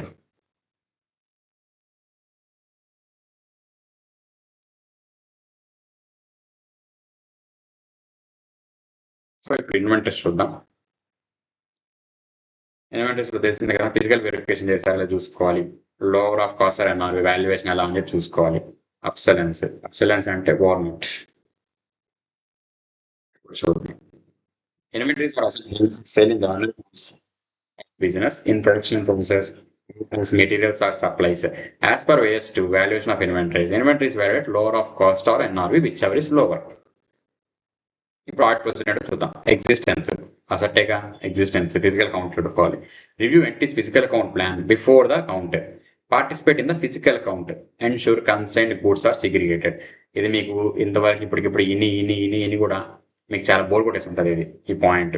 ఈ ఫిజికల్ వెరిఫికేషన్ ఇన్వెంటరీ గురించి వాటి గురించి, బట్ చూడాలి తప్పదు. Next verify all items are tagged. Tagged అంటే ఏంటంటే ఇప్పుడు దాన్ని నెంబర్ ఇచ్చిందా లేదా, ప్రాపర్ సూపర్విజన్ ఉందా లేదా, amounts tag correct, tax and sheets controlled. Next stay alert for empty boxes, absolute damaged items during the count. వీటిని ఇంక్లూడ్ చేస్తారేమో చూసుకోవాలి, జాగ్రత్తగా ఉంచుకోవాలి, జాగ్రత్తగా చెక్ చేసుకోవాలి. అంటే నథింగ్ బట్ ఏంటంటే ఈ అప్సెట్ ఆర్ డ్యామేజ్ అవటం కూడా ఏంటంటే ఆయన అకౌంట్లోంచి రిడ్యూస్ చేసుకోవాలి కదా, రిడ్యూస్ చేసుకొని వీటిని డిస్ట్రాయ్ చేసేయాలి అలా, ఆ సేల్ చేసేయాలి స్క్రాప్ వాల్యూ లాగా. Next perform cut off testing, document last 5 times receiving shippings received at the period. అంటే కట్ ఆఫ్ టెస్టింగ్ అంటే కరెక్ట్ అకౌంటింగ్ పీరియడ్ రికార్డ్ చేస్తున్నారు లేదా అని చూసుకోవాలి దాని related. Next investigate difference between physical stock and stock రికార్డ్స్కి and physical స్టాక్కి difference ఏమైనా ఉందో చూసుకోవాలి, ఉంటే ఇన్వెస్టిగేట్ చేయాలి. కంప్లీట్నెస్, నథింగ్ ఈస్ ఒమిటెడ్ కదా. సో ఇప్పుడు చూద్దాం. Verify inventory owned by entity but A third parties job worker up to return confirmation letter head. ఏమైనా థర్డ్ పార్టీ దగ్గర ఏమైనా ఉన్నాయా, వాటి టైటిల్ మన దగ్గరే ఉంది. సో వీటిని మనం రిటర్న్ కన్ఫర్మేషన్ ద్వారా మనం తీసుకోవాలి, నిజంగానే నీ దగ్గర ఉన్నాయా అన్నట్టు. Exclude consignment goods held as consignee. మనం ఏమైనా కన్సైన్మెంట్ గూడ్స్ రూపంలో మనం ఏమైనా కన్సైనీగా హోల్డ్ చేస్తుంటే కన్సైన్మెంట్ గూడ్స్ని బిలాంగ్ టు థర్డ్ పార్టీ, వాటి మనం ఎక్స్క్లూడ్ చేసుకోవాలి. Perform purchase and sales cut off test to verify proper period allocation. Nothing but ఇలా కరెక్ట్ అకౌంటింగ్ పీరియడ్కి అలొకేట్ అయినాయి లేదా పర్చేజ్ అండ్ సేల్స్ అనేవి వాటి ప్రొసీజర్స్ కోసం అని చెప్పి టెస్ట్ చేయమంటున్నాడు అంతే. వాల్యుయేషన్, వెరిఫై మెథడ్, ఏ మెథడ్ ఫాలో అవుతుంది, లిఫోనా వెయిట్ ఎవరేజ్ మెథడ్ ఏంటో చూసుకోవాలి, అది కన్సిస్టెంట్గా అప్లై చేసా లేదా కూడా చూసుకోవాలి. Next raw materials, test check cost prices against purchase invoice near count date. ఆ పర్చేజ్ అనేది ఆ కాస్ట్ ప్రైజ్ అని చెక్ చేయాలి, ఓవర్గా ఉందా తక్కువగా కరెక్ట్గా ఉందా అని చెప్పి. Next work in progress, ascertain elements of cost, verify overhead inclusion basis. Finished goods, verify NRV if likely to sell below cost, return down accordingly. Cost కంటే ఎన్ఆర్వి తక్కువ ఉందనుకోండి, whichever is lower, NRV మనము revalue చేస్తాం. So ఈ cost నుంచి ఎన్ఆర్వికి revalue చేయాలి కాబట్టి ఆ రీవాల్యూని కరెక్ట్గా రిటర్న్ కరెక్ట్గా చేసేలా చూడాలి. Follow up obsolete damage slow moving items, verify at realistic NRV. Example, DEF manufacturing company inventory 1.5 crores, 50 empty cartons tagged as full found, shortage of 50 units adjusted in books. So ఇది tagged as full found confirm అయింది కదా. So ఈ shortage ఏదైతే ఉందో దాన్ని బుక్స్లో adjust చేసాం అనమాట. Next consignment stock of 10 lakhs ఏదైతే ఉందో దాన్ని మనం ఎక్స్క్లూడ్ చేయాలి. ఇన్వెంటరీ చెప్పినది already. Slow moving or obsolete stock 5 lakhs not sold in 3 years. ఇప్పుడు దాని వాల్యూ ఆటోమేటిక్ రిడ్యూస్ అయిపోయి ఉంటుంది కదా. సో కాస్ట్ 5 lakhs మనం ఉన్నప్పుడు, బట్ ఈ 3 yearsలో దానికి ఎన్ఆర్వి అనేది 2 lakhs వచ్చేసింది. సో 3 lakhs ప్రొవిజన్ క్రియేట్ చేయాలి.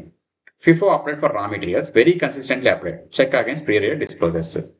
చెప్పాక FIFO LIFO weight level method ఏదైతే ఉందో నువ్వు కన్సిస్టెంట్గా అప్లై చేసేలా డ్యూరింగ్ ద పీరియడ్ అని చెప్పి చూసుకోవాలి. అదే చెప్తాను, సింపుల్ ఒక ఎగ్జాంపుల్ తెలియజేస్తున్నాడు మొత్తం.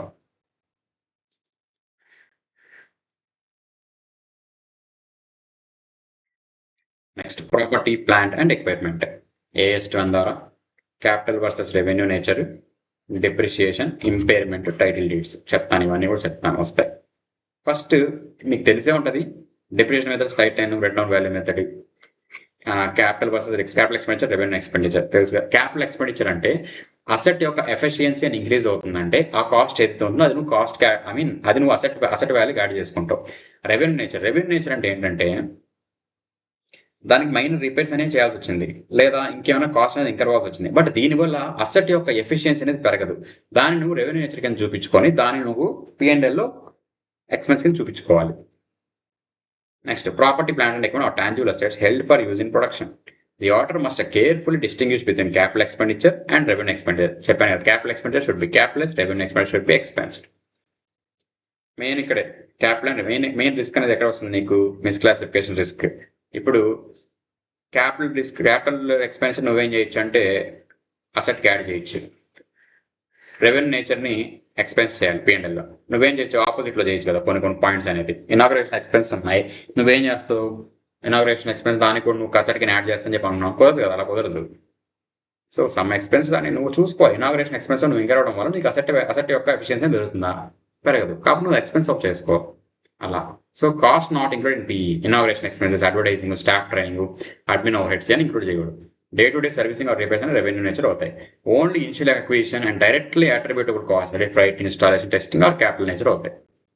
ఫర్దర్గా అయితే నీకు ఏదైనా ఎక్స్పెన్స్ ఇంక్రీజ్ అయినప్పుడు అసెట్ ఎఫిషియన్సీ పెరుగుతుంది, దాన్ని నువ్వు మళ్ళీ అసెట్కి యాడ్ చేసుకోవచ్చు.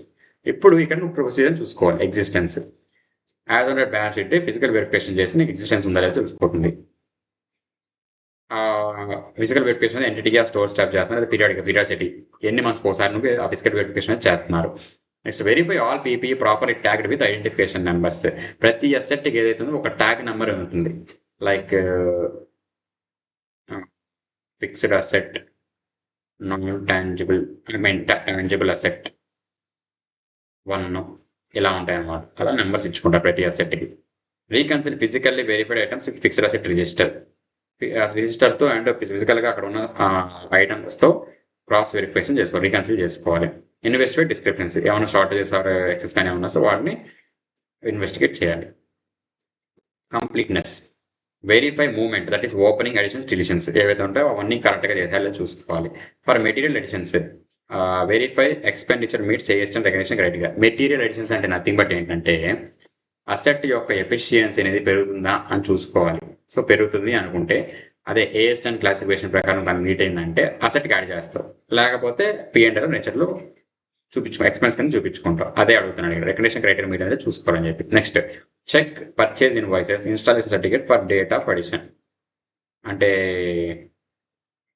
నథింగ్ ఈజ్ ఒమిటెడ్ కదా, సో కరెంట్ పీరియడ్ మొత్తం ఇంక్లూడ్ చేస్తున్నామా అంటే ఫర్దర్ పీరియడ్స్ ఏమైనా మనం ఇంక్లూడ్ చేస్తున్నామేమో అని చెక్ చేస్తున్నాం కోసం. Next verify additions approved by authorised person. ఏవైతే మనం అడిషన్స్ చేయాలనుకున్నాం అది ప్రాపర్ ఆథరైజ్డ్ పర్సన్ అనేది అప్రూవ్ చేసేలా చూసుకోవాలి. Next check competitive quotations tender process was followed before vendor selection. Like ఏంటంటే బిఫోర్ యూ పర్చేసింగ్ డైరెక్ట్గా నేను ఒక దగ్గరికి వెళ్ళి పెట్టి కొనేస్తానని కాదు, నువ్వు మార్కెట్లో ముందు కంపేర్ చేసుకోవాలి, ఎక్కడ మన తక్కువకి వస్తుంది, ఎక్కడ మన బెస్ట్గా వస్తుంది అని చెప్పి. ఆ విధంగా నువ్వు కొటేషన్స్ అని రైజ్ చేసుకోవాలి కదా, అడగాలి కదా. సో ఆ కొటేషన్స్ అని ఉన్నాయా లేదా, సో టెండర్స్ అని ఏమైనా నువ్వు పెట్టావా, అలా బేస్ చేసుకుని వాడి మీద సెలెక్ట్ చేసే లేదని చూడాలి. ఫర్ ఎగ్జాంపుల్ ఒకటే ఉందనుకోండి, నువ్వు ఎందుకని దాన్ని బేస్ చేసుకొని పర్చేజ్ చేస్తావు అని చెప్పి తెలియాలి. ఎందుకంటే నెంబర్ ఆఫ్ కొటేషన్స్ లేనప్పుడు నువ్వు మిగతా దగ్గర నీకు కాస్ట్ ఎంత ఎలా తెలుస్తుంది. సో నువ్వు రిలేటెడ్ పార్టీ దగ్గర పర్చేజ్ చేసి ఉండొచ్చు, అలా అయి ఉండొచ్చు కదా. సో అలా ఫైండ్ చేస్తాను కోసం అనమాట.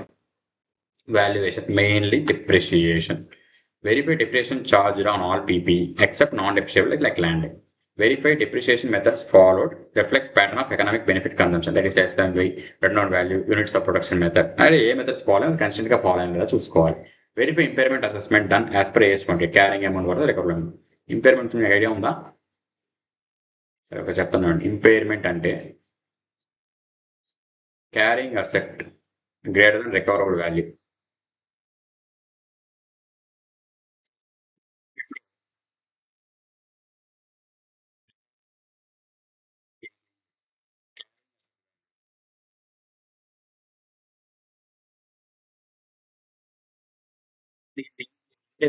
దీన్ని మనం మార్కెట్ వాల్యూ తీసుకురావాలి. అంటే 100 కాస్ట్, 80 రికవరబుల్ వాల్యూ, 20 రూపీస్ అనేది మనం ఏం చేయాలి, ఇంపైర్మెంట్లో ఎందుకు చూపించుకోవాలి. అంటే ఆబ్వియస్లీ నీకు ఇప్పుడు అసెట్ వాల్యూ ఎంత అవుతుంది, ఆ ఐరన్కి 80 రూపీస్ అవుతుంది. So carrying asset is equal to recoverable value అలా అవుతుంది మేడం. దాన్ని మనం రిడ్యూస్ చేసుకోవాలి. అలా చేశారా లేదా వాల్యుయేషన్ చూడాలి. Next rights and obligations. Verify all PPE purchase invoices in the name of the company. For land and buildings check conveyance deed, sale deed ఉంటే చూసుకోవాలి. Verify original title deeds for all immovable properties, అంటే company పేరు మీద ఉన్నాయో చూసుకోవాలి originals అనేవి. If title deeds with lender ఆ సెక్యూరిటీగా ఏమైనా ఉంటే కన్ఫర్మేషన్ ఫ్రమ్ లెండర్, ఏదైనా మార్టిగేజ్గా పెట్టాము సో అతని దగ్గర నుంచి మనం కన్ఫర్మేషన్ లెటర్ తీసుకోవాలి. Check register of charges, any charges created on PP. Charges is nothing but ఏంటంటే ఇందా మీకు ఫస్ట్లో చెప్పాను, డిశ్చార్జ్ సర్టిఫికేట్ ఇస్తారు మన లోన్ రిటైర్మెంట్ అయిపోయిన తర్వాత అని చెప్పి. అలా ఏమైనా కొన్ని అసెట్స్ మీద ఏమైనా డిశ్చార్జ్ అనేది చార్జ్ అనేది క్రియేట్ చేశారేమో చూసుకోవాలి. అలాగే చార్జ్ క్రియేట్ చేశారు కదా అని చెప్పి వాళ్ళు బ్యాంక్ వాళ్ళు తీసుకెళ్ళి వాళ్ళ దగ్గర పెట్టుకోరు, మన దగ్గరే ఉంటుంది. కాకపోతే దాని మీద చార్జ్ ఇట్లా లీగల్ టైటిల్ అనేది వాళ్ళ దగ్గర ఉంటుంది చెప్పాలంటే. సింపుల్ ఎగ్జాంపుల్ చూసుకుంటే అయిపోతుంది. Next intangibles. I hope you know about intangibles like goodwill, computer software, patents and copyrights, trademark brands, license and franchise, designs and prototypes, mining rights. But goodwill ఏంటంటే only purchase goodwill మాత్రం intangible కింద వస్తాయి. ఇప్పుడు ఎలా expense చేస్తాం. So ఇంటాంజిబుల్స్ అనేది research ఫేస్లో కానీ ఉంటే ఎక్స్పెన్స్ కింద పిఎన్కి ట్రాన్స్ఫర్ చేస్తాం. అదే డెవలప్మెంట్ ఫేస్లో కానీ ఉంటే క్యాపిటలైజ్ చేస్తాం. ఇఫ్ కొన్ని క్రైటీరియాస్ అని ఉంటాయి మెట్ అయితే, అది ప్రజెంట్ మనకు అంత అవసరం లేదు, బేసిక్ గుర్తుపెట్టాం. డెవలప్మెంట్ ఫేస్లో ఉంటే క్యాపిటలైజ్ చేస్తాం. ఇప్పుడు చూద్దాం. Intangibles are identifiable non monetary assets without physical substance. కరెక్టే కదా. కామన్ టైప్స్ ఏముంటాయి? Computer software, patents, copyrights, trade marks, good will, licences, franchise etcetera. ఇప్పుడు కీ ప్రిన్సిపల్స్ ఏంటో చూద్దాం. ఇంటర్నల్లీ జనరేటెడ్ గుడ్ విల్ అంటే పర్చేజ్ కాదు. ఇదేంటి? ఇప్పుడు అసెట్ కింద, ఇంటాంజిబుల్ అసెట్ కింద రికగ్నైజ్ చేయం. ఎక్స్పెండిచర్ ఆన్ రీసెర్చ్ ఫేస్ ఏమవుతుంది? ఎక్స్పెన్సెస్ చేస్తాం, క్యాపిటలైజ్ చేయం. డెవలప్మెంట్ ఫేస్లో ఉంటే క్యాపిటలైజ్ చేస్తాం. ఇవి specific AS26 criterias are met. Next, amortisation should reflect the pattern of economic benefit consumption. That is useful life కింద నువ్వు అమౌంటైజ్ చేయాలంటున్నాడు. Amortisation is nothing but depreciation. But intangible కాబట్టి అమౌంటైజేషన్ అంటాం. నెక్స్ట్, ఆడిట్ ప్రొసీజర్స్ ఇంటాంజిబుల్స్ చూద్దాం. First, existence. Verify intangible is active use by the entity. In active use లో ఉందో చూసుకోవాలి. Software. Verify use by checking related services or goods sold during the period. ఇది ఇలా చదివితే అర్థం కాదు. ఎగ్జాంపుల్ చూద్దాం. If software is genuinely being used, it must be producing some output కదా. That output results in sale of goods or services. Example ఏంటి? Company capitalise 50 lakhs as building software, intangible asset. So ఇప్పుడు ఆ 50 lakhs transfer చేశాడంటే, so మనం ఆర్డర్కి ఏం check చేసుకోవాలి? Is the company actually generating invoices using the software? నిజంగా చేస్తుందా? నిజంగా ఏమైనా చేస్తా అనుకోండి, ఆ ఇన్వాయిస్ మనకు కనిపిస్తాయి కదా. సో యాక్టివ్స్లో ఉన్నట్టే. If no sales of services link to it అనుకోండి, అప్పుడు software maybe inactive or fictitious. So అప్పుడు మనం ఏంటది? ఇంటాంజిబుల్ అసెట్గా రికగ్నైజ్ చేయకూడదు. That's what I mean. Okay. Next, design and drawings. Check production data for related products being manufactured. So depending on those drawings and designs or drawings, particular manufacturing అనేది జరుగుతుందో లేదో చూసుకోవాలి. Next, inactive intangibles. Deletion must be recorded with the management approval. Amortise ceases from deletion data. అది తెలిసిందే కదా. ఏదైతే ఒక asset ఏదైతే ఉంటుందో అది పక్కన పెట్టేసినా లేదా మనకి ఇంకా అవసరం లేదని పంపేసినా ఆ టైం నుంచి ఏమవుతుందంటే డెప్రిషియేషన్ అనేది ఛార్జ్ సీజ్ అయిపోతుంది. అండ్ ఈ డిలీషన్ అయితే చేస్తున్నామో అది మేనేజ్మెంట్ అప్రూవల్తో చేయాలి అంటున్నాడు. Next, completeness. Verify movement, that is opening, addition, deletion, same assets లాగే closing balance. Next, verify additions meet recognition criteria. అది రీసెర్చ్ ఫేజ్, డెవలప్మెంట్ ఫీజ్ ఏ ఫేజ్ ఏమవుతుంది దాన్ని బట్టి క్యాపిటలైజ్ ఎక్స్పెన్సెస్ చూసుకోవాలి. Next, no intangible from research phase తెలిసిందేగా. Check certificate or report verifying date of commencement of commercial use. ఎందుకని? ఎప్పుడైతే మనం యూజ్ చేస్తామో ఆ డేట్ నుంచి మనం ఏం చేస్తాం? డెప్రిషియేషన్ అనేది ఛార్జ్ చేస్తాం. దట్ ఈస్ అమౌంటైజేషన్ ఛార్జ్ చేస్తాం. Next, verify additions approved by appropriate personnel. అది కూడా తెలిసిన పాయింట్. Next, valuation, అమౌంటైజేషన్. ఇందాక ఫిక్స్డ్ అసెట్స్లో depreciation. So verify amortisation on all assets. Access amortisation method ఏ మెథడ్ ఫాలో అవుతున్నారు? Verify impairment as per AS28. Is intangible still generating economic benefits. Rights and obligations. Verify all invoice or contracts in the name of the entity. అవి ఏవైతే ఉన్నాయి ఇంటాంజిబుల్స్ అవన్నీ మన పేరు మీద ఉన్నాయి లేదా కంపెనీ పేరు మీద చూసుకోవాలి. Next, check. దానికోసం ఏం చేయాలి? Licence agreements, franchise agreements, patent certificates, trade mark registers ఏవిటో అవన్నీ వెరిఫై చేస్తే మనకి రైట్స్ అని ఉన్నాయా లేదా తెలుస్తుంది. ఇప్పుడు అది చట్టు కాబట్టి. JKL software company capitalise 20 lakhs for new ERP software. Verify ERP is in active use.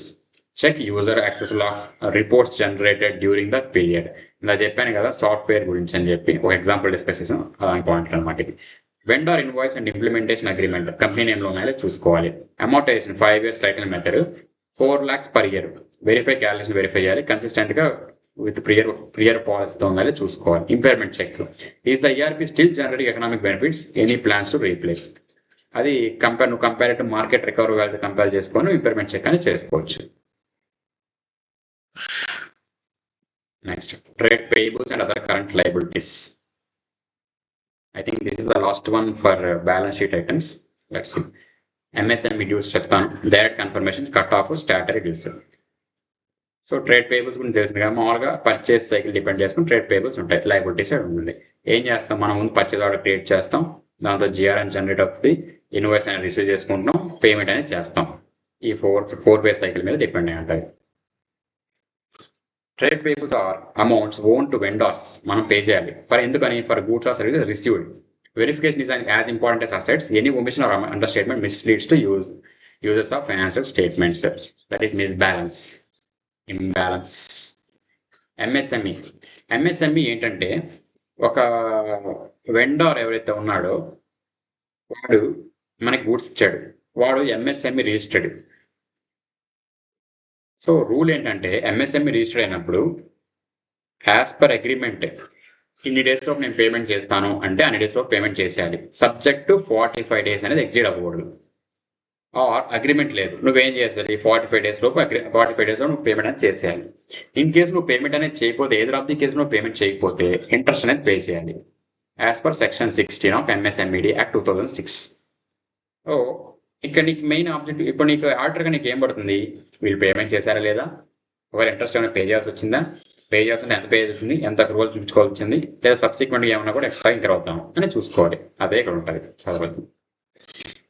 Next existence, ఆ ట్రేడ్ పేబుల్స్ ఎగ్జిస్టెన్స్ అని చూద్దాం. Verify controls, purchase or expense invoice not recorded more than once. చూసుకోవాలి ఒకసారి record చేసాం లేదా, ఎందుకని more than once అని చెప్పి అంటున్నాడు, అండర్ స్టేట్మెంట్ చూపించింది దానికోసం. అంటే ఓవర్ స్టేట్మెంట్ ఆఫ్ లయబిలిటీ అయినప్పుడు ఏంటంటే ఆటోమేటిక్ ప్రాఫిట్ అండర్ స్టేట్ అవుతుంది. అది next obtain accounts payable, ageing report main, receivables అన్నా పేయబుల్స్ అన్నా ageing report main. Direct confirmations, no reply కాదే టెస్ట్ సబ్స్టాంటివ్ పేమెంట్స్ టెస్ట్ చేస్తాం. ఎగ్జామిన్ అండర్లయింగ్ వెండర్ ఇన్వాయిస్ చూస్తాం. Cut off completeness and cut off completeness and nothing is update for last 5 goods received at year end. Verify purchase book and creditors recorded. Purchase record చేసాం P&L లో, creditors కూడా record చేసాం balance షీట్లో చేసాం చూసుకోవాలి. Next all goods received before year end should be booked as purchase and including invoices. తెలిసిందేగా. Next review subsequent expense vouchers for unrecorded liabilities, that is after March ఏమైనా చేయాల్సి వచ్చింది. సో వాటిని ఆ సబ్సిక్వెంట్ ఎక్స్పెన్స్ వోచర్స్ ఏవైతే ఉన్నాయో అవి unrecorded లయబిలిటీస్గా చూపించుకోవాలి. అంటే డిస్క్లోజర్స్, ప్రజెంటేషన్ అండ్ డిస్క్లోజర్స్. ఎందుకని as on that date liability ఉందనుకోండి అడ్జస్ట్ చేస్తాం, లేదంటే అన్రికార్డ్ లయబిలిటీస్ కింద డిస్క్లోజర్ చూపించుకోం. Next advance receipt from customers, verify documentation, enquiry for any disputes. Advance నుంచి డిస్క్లోజ్ చేయాలి. స్టాట్యూటరీ డ్యూస్ ఏంటి, మెయిన్గా పర్చేజ్ అంటే ఏంటి, GST, payable, reasonability, applicable GST into sales, compare with books. Next PFESA, rate into employee benefit expense, compare with books. Obtain challans for subsequent deposit, verify amounts, match liability recorded. Next prepare complete list of statutory dues for CARO reporting. Valuation, review old creditor balance with for potential write backs, compare with prior period. Write backs అంటే ఏంటంటే cancellations. Like వాడు ఏం చేశాడంటే, మనకి liability కదా, వాడు ఏం చేశాడు, మీరు కట్టాల్సిన అవసరం లేదు, దాన్ని రెడ్యూస్ చేసి కట్టాలని చెప్పాడు. సో వాటి రైట్ బ్యాక్ అంటాం. Next obtain ageing of payables, list of disputed vendors, ఏమైనా డిస్ప్యూట్లు ఏమైనా. Next verify restatement, foreign gain చెప్పవచ్చు కదా. Next understand management process for identifying MSME supply test check. So ఏవే గైడ్లైన్స్ అనేవి వీళ్ళు తీసుకుని, ఏ పాలసీ అని వీళ్ళు ఇంట్రడ్యూస్ చేస్తున్నారు for identifying MSME members and వాళ్ళ పేమెంట్స్ రిలేటెడ్. నథింగ్ బట్ ఏంటి, ఎంఎస్ఎంఈ సర్టిఫికేట్ అనేది ఉంటుంది, అది తీసుకోవాలి వాళ్ళ దగ్గర నుంచి. దాన్ని బట్టి పేమెంట్స్ అనేది చేయాలి. కొంతమంది తీసుకుంటారు కానీ నిజంగా అసలు పే చేయరు ఇప్పుడు కూడా. Next MNO limited trade payables example, trade payables 25 lakhs. Send confirmation letter to top 20 vendors without disclosing book amounts. External confirmation. MSME supplier ABC tools 5 lakhs over to greater than 45 days. Interest అనేది calculate చేయాలి, ఎందుకంటే 45 days extend కాబట్టి MSME supplier కాబట్టి. Next bills received April to March services 3 lakhs. Approval required, current year liability, cut off error. అది okay. Old greater 2 lakhs, vendor close business చేశాడు, so right back చేసేయాలి. అది point.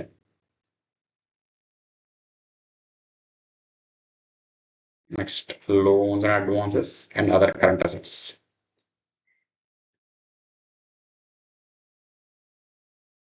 Recoverability, related party, GST input credit, ITC. Section 185, 186 మనకు తెలిసిందే కదా. Next loans and advance include amount given to related party, security deposits, capital advances and prepaid expenses. Other current assets refers to input ITC, government balances. వీటి procedure ఏంటి, ఇది పెద్ద complicate ఏమి ఉండదు, నేను పైన చెప్పిన అన్ని కలిపి ఇంట్లో ఉంటుంది, సో వెరిఫై చేయండి. ఓకే.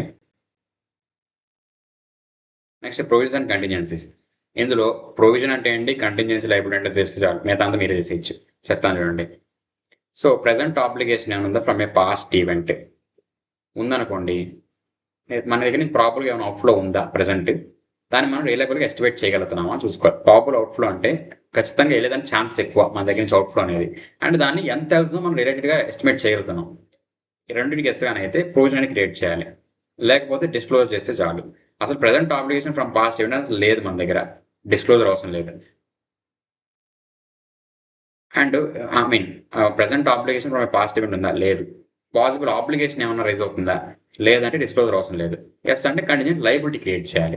సో ఇక్కడ ప్రాబుల్ అవుట్ఫ్లో అండ్ రిలయబుల్గా ఎస్టిమేట్ చేయగలుగుతున్నాం రెండు ఉన్నాయంటే ప్రొవిజన్ అవుతుంది. అలా కాదు అంటే కంటిన్యూట్ లైబిలిటీ క్రియేట్ అవుతుంది. ఇదంతా అదే ఉంటుంది. So existence and completeness, obtain list of all provisions, compare with ledger balances, inspect underlying agreements, that is warranties, customer contracts for commitments. Valuation ఏం చేస్తావు, obtain underlying working and basis for each provision from management. For warranty provisions actual valuation important. Actual అంటే ఒక person ఉంటారు ఖచ్చితంగా, మనకి దాన్ని valuate చేసాం, మనకి ఏదైనా కూడా ఎక్స్పర్ట్ లాగా అనుకోండి, వాళ్ళు సర్టిఫైడ్ అనమాట, వాళ్ళు వెరిఫై చేయాలి, వాళ్ళు వాల్యుయేషన్ దొరకకూడదు మనం కన్సిడర్ చేసుకోవాలి. Legal disputes, legal experts opinion అని చూసుకోవాలి. అంటే ఖచ్చితంగా అవుట్ఫ్లో ఏమైనా ఉంటుందా ఉండదా, ప్రొవిజన్ క్రియేట్ చేయాల్సిన అవసరం ఉందా, లేదా కంటిన్యూ లైబిలిటీ క్రియేట్ చేయాల్సిన అవసరం ఏమైనా ఉందా, అది మనం బేస్ చేసుకోవాలి వాళ్ళు ఇచ్చే ఒపీనియన్ బట్టి. Next evaluate expert confidence capability subjectivity as per SA 500. ఎవరైతే దాన్ని చేస్తున్నాడో వాడి యొక్క క్యాపబిలిటీని కన్సిడర్ చేయాలి. Next evaluate assumptions and methods used by the expert, or they reasonable. అది ఏ మెథడ్స్ యూజ్ చేసి అతను చెప్తున్నాడో మనం చూసుకుని అది రీజనబుల్ ఉన్నాయి లేదా మనం ఎస్టిమేట్ చేయాలి. నెక్స్ట్ అప్లై రిటర్న్ రిప్రజెంటేషన్ తీసుకోవాలి. ఎగ్జాంపుల్ చూసుకోవచ్చు.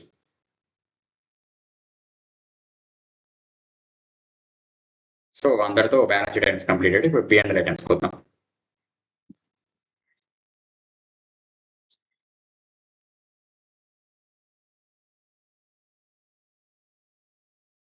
సో P&L అనగానే మనకు ఫస్ట్ కావాల్సిన ఐటమ్ రెవెన్యూ, సేల్స్. ఇప్పుడు సేల్స్ సంబంధించి చూద్దాం.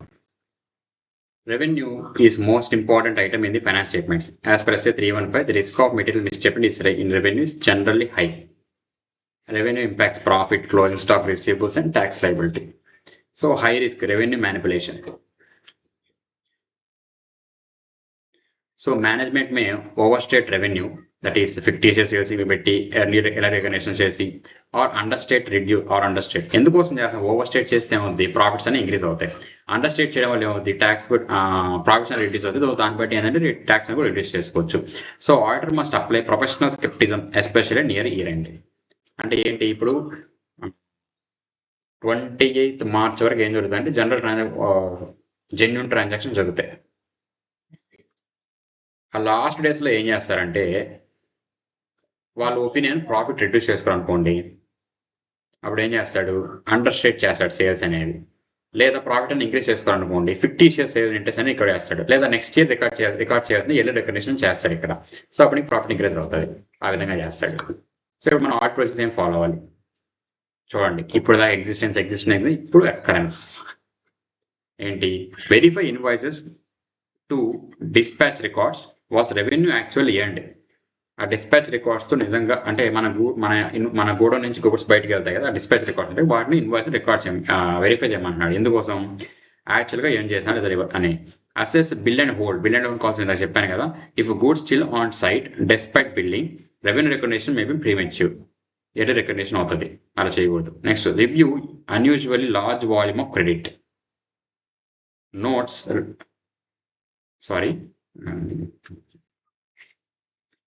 review unusually large volume of credit notes, that is returns, sales returns after year end, indicator of fictitious sales. Nothing but ఏంటంటే ఇక్కడ ప్రాఫిట్ ఇంక్రీజింగ్ కోసం ఏం చేశాడు, 50% రికార్డ్ చేశాడు కదా. ఆఫ్టర్ దట్ ఏం చేస్తాడంటే బల్క్లో ఎంతైతే మనం 50% రికార్డ్ చేస్తాం దాంట్లో అట్లీస్ట్ 95% దాకా ఏం చేస్తాడంటే సేల్స్ రిటర్న్స్ అని చెప్తాడు. ఈ విధంగా మనం ఫైండ్ అవుట్ చేయొచ్చు అది fictitious ఎంట్రీ అని చెప్పి. ఖచ్చితంగా చెప్పలేం, there is a possibility. Next confirm major customers independently for significant balances. అదేమంటే balance information with customers. Next completeness. Check all goods dispatched or invoiced, no dispatch without invoice. Okay. Next perform sequence check of invoice. అంటే 89, 90, 92, 95 ఉందనుకోండి, మధ్య invoice missing, ఏమైనట్టు అయ్యి so అలా miss అవ్వకుండా సీక్వెన్షియల్గా నెంబరైజ్ ఉందా లేదా చూసుకోవాలి. Next analytical procedures, compare sales with prior year industry trends capacity. Trends చూసుకోవాలి. ప్రీవియస్ ఇయర్లో ఏ విధంగా ఎంత పర్సంటేజ్ రూపంలో సేల్స్ అనేది జరిగాయి, కరెంట్లీ ఎంత జరుగుతుంది, there is a drastic change, drastic decrease or drastic increase ఏమన్నా ఉందా అలా చూసుకోవాలి.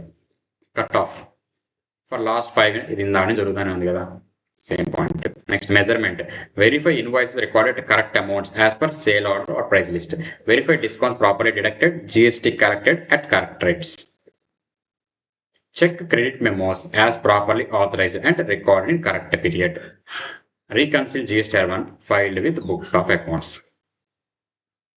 ఇల్లుస్ట్రేటివ్ ఎగ్జాంపుల్ చూడండి సరిపోతుంది. పర్చేస్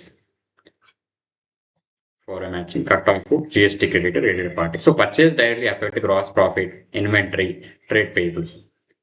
ఇక్కడ బ్యాలెన్స్ షీట్లో ట్రేడ్ పేబుల్స్ ఇంపాక్ట్ అవుతుంది. మనం పర్చేజ్ చేస్తాం కాబట్టి స్టాక్ అనేది ఉంటుంది కాబట్టి P&L అండ్ అదే క్లోజింగ్ స్టాక్ అనేది మనకి బ్యాలెన్స్ షీట్లో ఇంపాక్ట్ అవుతుంది. గ్రాస్ ప్రాఫిట్ దాన్ని బట్టి మనకి పర్చేస్ చేస్తాం కాబట్టి ఎక్స్పెన్స్ అనేది ఇంకర్ అవుతాం కాబట్టి ఎక్స్పెన్స్ ఇంకర్ అవుతుంది కాబట్టి ప్రాఫిట్ రిడ్యూస్ అవుతుంది కాబట్టి గ్రాస్ ప్రాఫిట్ ఇంపాక్ట్ చేస్తుందని చెప్తున్నాడు. So the order verifies that purchase are genuine, properly record and in the correct period. Occurrence జరిగిందా లేదా. సో ఎలా తెలుస్తుంది నీకు, ఇన్వాయిస్లు ఉంటాయి కదా, లేదా పర్చేజ్ ఆర్డర్, వెండర్ ఇన్వాయిస్లు, పేమెంట్, ఇలా నీకు ఫోర్ స్టెప్ పే చెప్పాను కదా, దాన్ని బేస్ చేసుకొని చెప్తాడు. Next verify goods actually received, inward delivery note, GRN, goods receipt note must exist. Next check for related party purchase, related party నుంచి మనం పర్చేస్ చేస్తాం, అది చేసి ఆర్మ్స్ ఇంత ప్రైస్లో ఉన్నాయో లేదో చూసుకోవాలి as per AS 18. Next completeness, same అదే పాయింట్ దాని నుంచి. Next measurement, verify invoice recorded correct amounts, check discounts, rebates, freight properly recorded, verify GST input credit taken correctly, reconcile with GST-R2B.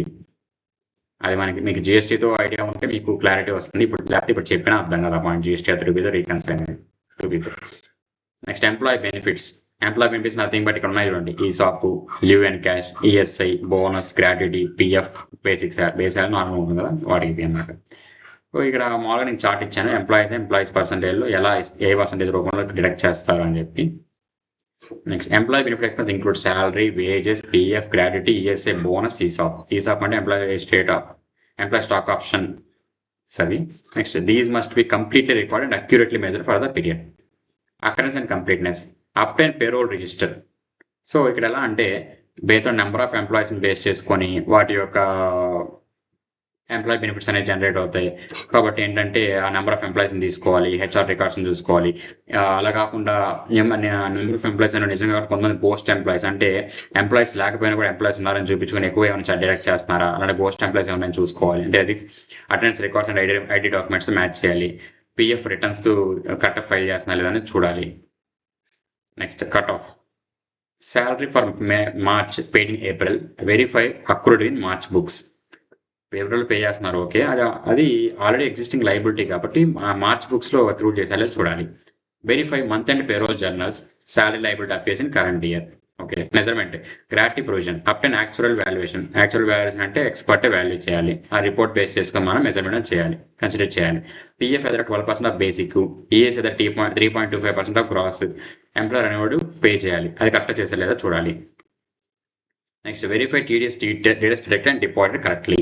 Next cross check form 24Q TDS returns with books of account. Deduct చేయడమే కాకుండా కరెక్ట్గా records returns అని కూడా file చేసి లేదా form 24Q అనేది చూడాలి. Example చూడండి సరిపోతుంది. నెక్స్ట్ డెప్రిసియేషన్ అండ్ అమోర్టైజేషన్, ఇది సింపుల్ ఉన్నాయి. ఇప్పుడు కూడా పైన చెప్పిన అర్థమైతే ఇది ఈజీగా ఉంటుంది. కాకపోతే మెథడ్స్ ఉంటాయి, straight line method, return value, ఉంటే ప్రొడక్షన్ మెథడ్ అని చెప్పి, అండ్ కంప్లీట్నెస్, ఇంపైర్మెంట్ అని వచ్చే ఉంటుంది. సింపుల్ అంటే చూసేయండి సరే. నెక్స్ట్ ఫైనాన్స్ కాస్ట్, బారోయింగ్ కాస్ట్లో మెయిన్ పాయింట్ ఏంటంటే ఇక్కడ చూడండి, ఒక అసెట్ అనేది క్వాలిఫైయింగ్ అసెట్ అవుతుందంటే మాత్రమే ఆ బారోయింగ్ కాస్ట్ అనేది ఆ అసెట్కి యాడ్ చేస్తాం. అలా కానప్పుడు ఏంటంటే ఎక్స్ప్రెస్ చేస్తాం. సో క్వాలిఫైయింగ్ అసెట్ అంటే ఏంటంటే సబ్స్టాన్షియల్ పీరియడ్ ఆఫ్ టైం అనేది తీసుకోవాలి అది రెడీ అయ్యేదానికి. జనరల్లీ ఏం తీసుకుంటే 12 months తీసుకుంటాం. సో ఇప్పుడు క్యాపిటలైజ్డ్ క్వాలిఫైయింగ్ అసెట్ ఏంటి, factory, ship, bridge, under construction, ఇది కొంచెం మిస్ అయింది. సో అండర్ కన్స్ట్రక్షన్ అది క్వాలిఫైయింగ్ అసెట్ అవుతుంది కాబట్టి ఎందుకని substantial time to make that ready, ఇది ఫ్యాక్టరీ అయినా, షిప్ అయినా, బ్రిడ్జ్ అయినా. సో క్యాపిటలైజ్ చేస్తాం. అదే working capital, general capital, borrowing అయితే ఎక్స్పెన్స్ కాబట్టి ఎక్స్పెన్స్ కింద P&L ట్రాన్స్ఫర్ చేస్తాం. So finance cost include interest expense on borrowings, bank charges, exchange differences. Under AS16 borrowing cost directly attributable to acquisition or construction of a qualifying asset must be capitalized. చెప్పాను కదా, qualifying asset ఏది అవుతుందో దానికి మాత్రం మనం capitalise చేస్తాం. So capitalisation of borrowing cost, asset that necessarily takes substantial time to get ready for intended use or sale. Borrowing cost on qualifying assets capitalized on other purposes except expense. Suspend capitalization during extended interruptions in active development. ఇదేంటంటే నువ్వు ఒక asset అనే దాన్ని construct చేస్తా ఉన్నావు, for example building అనుకుందాం. Because of Covid ఏమైందంటే ఒక certain period of time, for example ఒక 6 months వరకు ఏంటంటే వర్క్స్ అనేవి ఆగిపోయి సస్పెండ్ చేశారు. సో ఈ సస్పెండెడ్ పీరియడ్ నువ్వు ఏం చేయాలంటే ఇంట్రెస్ట్ కూడా క్యాపిటలైజ్ చేయకూడదు. ఓకే, అదే point. Cease capitalisation when asset is ready. లేదా కన్స్ట్రక్షన్ అది అయిపోయింది, లేదా ఒక ఫ్లోర్ అనేది ఫస్ట్ ఫ్లోర్ అనేది కన్స్ట్రక్షన్ అయిపోయింది, నువ్వు దాన్ని సెపరేట్గా ఐడెంటిఫైగా చేయగలుగుతావు. సో దానికి సంబంధించిన ఇంట్రెస్ట్ అనే దాన్ని నువ్వు ఇంట్రెస్ట్ అనేది ఛార్జ్ చేయకూడదు, సీజ్ చేసేయాలి. అంటే నువ్వు ఏం చేయాలి, నెక్స్ట్ టైం నుంచి పీరియడ్ ట్రాన్స్ఫర్ చేయాలి. So what procedure, occurrence and accuracy. Verify interest expense by recomputing principal rate time. Agree interest rates and terms of loan agreement.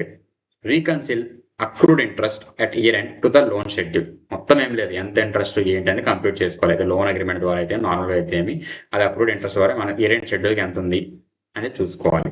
Completeness, ensure all borrowings have interest accrued. Check loan schedules చూసుకొని మొత్తం accrued చేసామా లేదని check చేసుకో. Complete and nothing is missed అని చెప్పి. For foreign currency loan verify exchange difference classified correctly. ఎందుకని, వాటి యొక్క గెయిన్స్ లాస్ అని వస్తే వాటిని కూడా మనం ఏం చేస్తామంటే ఈ క్యాపిటలైజ్ చేయాల్సిన వాటిలో మనం అడ్జస్ట్ చేస్తాం, ఏది ఎంత పేమెంట్ ట్రాన్స్ఫర్ అవ్వాలి, ఎంత క్యాపిటలైజ్ అవ్వాలని చెప్పి దానికోసం. Okay, next capitalisation. Identify qualifying asset under construction. Verify borrowing cost attributable to qualifying assets are capitalised. So whichever ఇది క్వాలిఫైయింగ్ అసెట్ ఉంది కదా, దానికి సంబంధించిన ఎక్స్పెన్స్ ఏవైతే బారోయింగ్ కాస్ట్ ఏదైతే ఉందో అది క్యాపిటలైజ్ చేసా లేదా చూసుకోవాలి. నెక్స్ట్ వెరిఫై సస్పెన్షన్ పీరియడ్లో క్యాపిటలైజ్ చేయకూడదు. Verify cessation. In case of asset అనేది కన్స్ట్రక్షన్ రెడీగా ఉంటే ఇంట్రెస్ట్ క్యాపిటలైజేషన్ సెసేషన్ అంటే సీజ్ అవుతుంది. అదే పాయింట్. ఇల్యూస్ట్రేషన్ చూసుకుంటే సింపుల్గా ఉంటుంది. సో అంతటితో అయిపోయింది. ఇక్కడ క్విక్ రెఫరెన్స్. ఇదేంటంటే ఇప్పుడు దాకా మనం చూసిన ఐటమ్స్ అన్నీ ఉన్నాయి కదా, వాటి కీవర్డ్ ప్రొసీజర్ మనం సేమ్ ప్రొసీజర్ ఫాలో అవ్వాలి. For example share capital MOS చూసుకోవాలి, resolution, MCI filings, premium discount rules అని చెప్పాను కదా. Shares can be issued at premium but you cannot issue at discount except in 2 cases, RBI capital restructuring, sweat equity అలా. So high risk assertion అంటే మెయిన్గా నువ్వు ఏ అసెషన్స్ ద్వారా నువ్వు అక్కడ ఇప్పుడు ఆన్సర్ అనేది చేయాలి. Existence and valuation. Standard reference ఏమన్నా ఉంటే అది సెక్షన్ 52-54 CA 2000 క్యాపిటల్ యాక్ట్ 2013 అలా. సో ఇప్పుడు for example borrowings, bank confirmations, loan agreements, covenant compliances చెప్పాను కదా, కండిషన్స్ అని చెప్పి, కరెంట్ కింద మారిపోద్ది అని చెప్పి చెప్పాను కదా అలా. సో ఇక్కడ మనకి మెయిన్ హై రిస్క్ కరెక్షన్ వచ్చి కంప్లీట్నెస్ మీద ముందు ఫోకస్ చేయాలి. దాని తర్వాత మిగిలిన నువ్వు రాయడం కూడా రాయొచ్చు, లేదా ముందు నువ్వు కంప్లీట్నెస్ మీద ఫోకస్ చేయాలి. That's the thing. Next inventories అనుకో, ఫిజికల్ కౌంట్, లోవర్ కాస్ట్ అనేది కట్ ఆఫ్ టెస్ట్. సో ఇవి మన కీ ఆర్ట్స్ నువ్వు పర్ఫామ్ చేయాల్సినవి. సో ఇక్కడ నువ్వు చూసుకోవాలి ఎగ్జిస్టెన్స్, వాల్యుయేషన్ వాటి గురించి. అలా మనం ప్రతి ఒక్కటి మనం ఇక్కడ ఇచ్చేస్తాం క్విక్ రెఫరెన్స్ అని చెప్పి. దీన్ని బేస్ చేసుకొని నువ్వు నేర్చుకోవచ్చు. ఫస్ట్ నీకు ఏం రావాలంటే అసెషన్స్ అనేది బ్యాలెన్స్ షీట్కి పిఎన్ఎల్కి ఎలా ఏవే ఉంటాయని చెప్పి ముందు నీకు అది క్లారిటీ రావాలి. అది కనుక వస్తే నీకు మిగతా చాప్టర్ అంతా చాలా సింపుల్గా ఉంటుంది. జస్ట్ నువ్వు 2 times రీడింగ్ అని ఇచ్చావంటే నీకు గుర్తుంటుంది. ప్రతి పాయింట్ ఎవరు రాయాలంటే రాయలేరు, but majority of the content నువ్వు రాయగలిగితే చాలు. అది పాయింట్. సో అవి ఎలా గుర్తుపెట్టుకోవాలి అవన్నీ కూడా మనకి ఆల్రెడీ డిస్కస్ చేసాము. లైక్ బ్యాలెన్స్ షీట్ అసెషన్స్ ఏంటి, పిఎన్ఎల్ అసెషన్స్ ఏంటి అని చెప్పి. సో అవి మళ్ళీ ఒక 2 times 3 times ఒకసారి అదే విధంగా గుర్తుపెట్టినారంటే మనకి ఫర్దర్గా ఏంటని అర్థమైపోతుంది. ఓకేనా, ఇంతటితో ఈ సెషన్ కంప్లీటెడ్. నెక్స్ట్ సెషన్ మళ్ళీ స్టాండర్డ్స్తో కలుద్దాం. Thank you.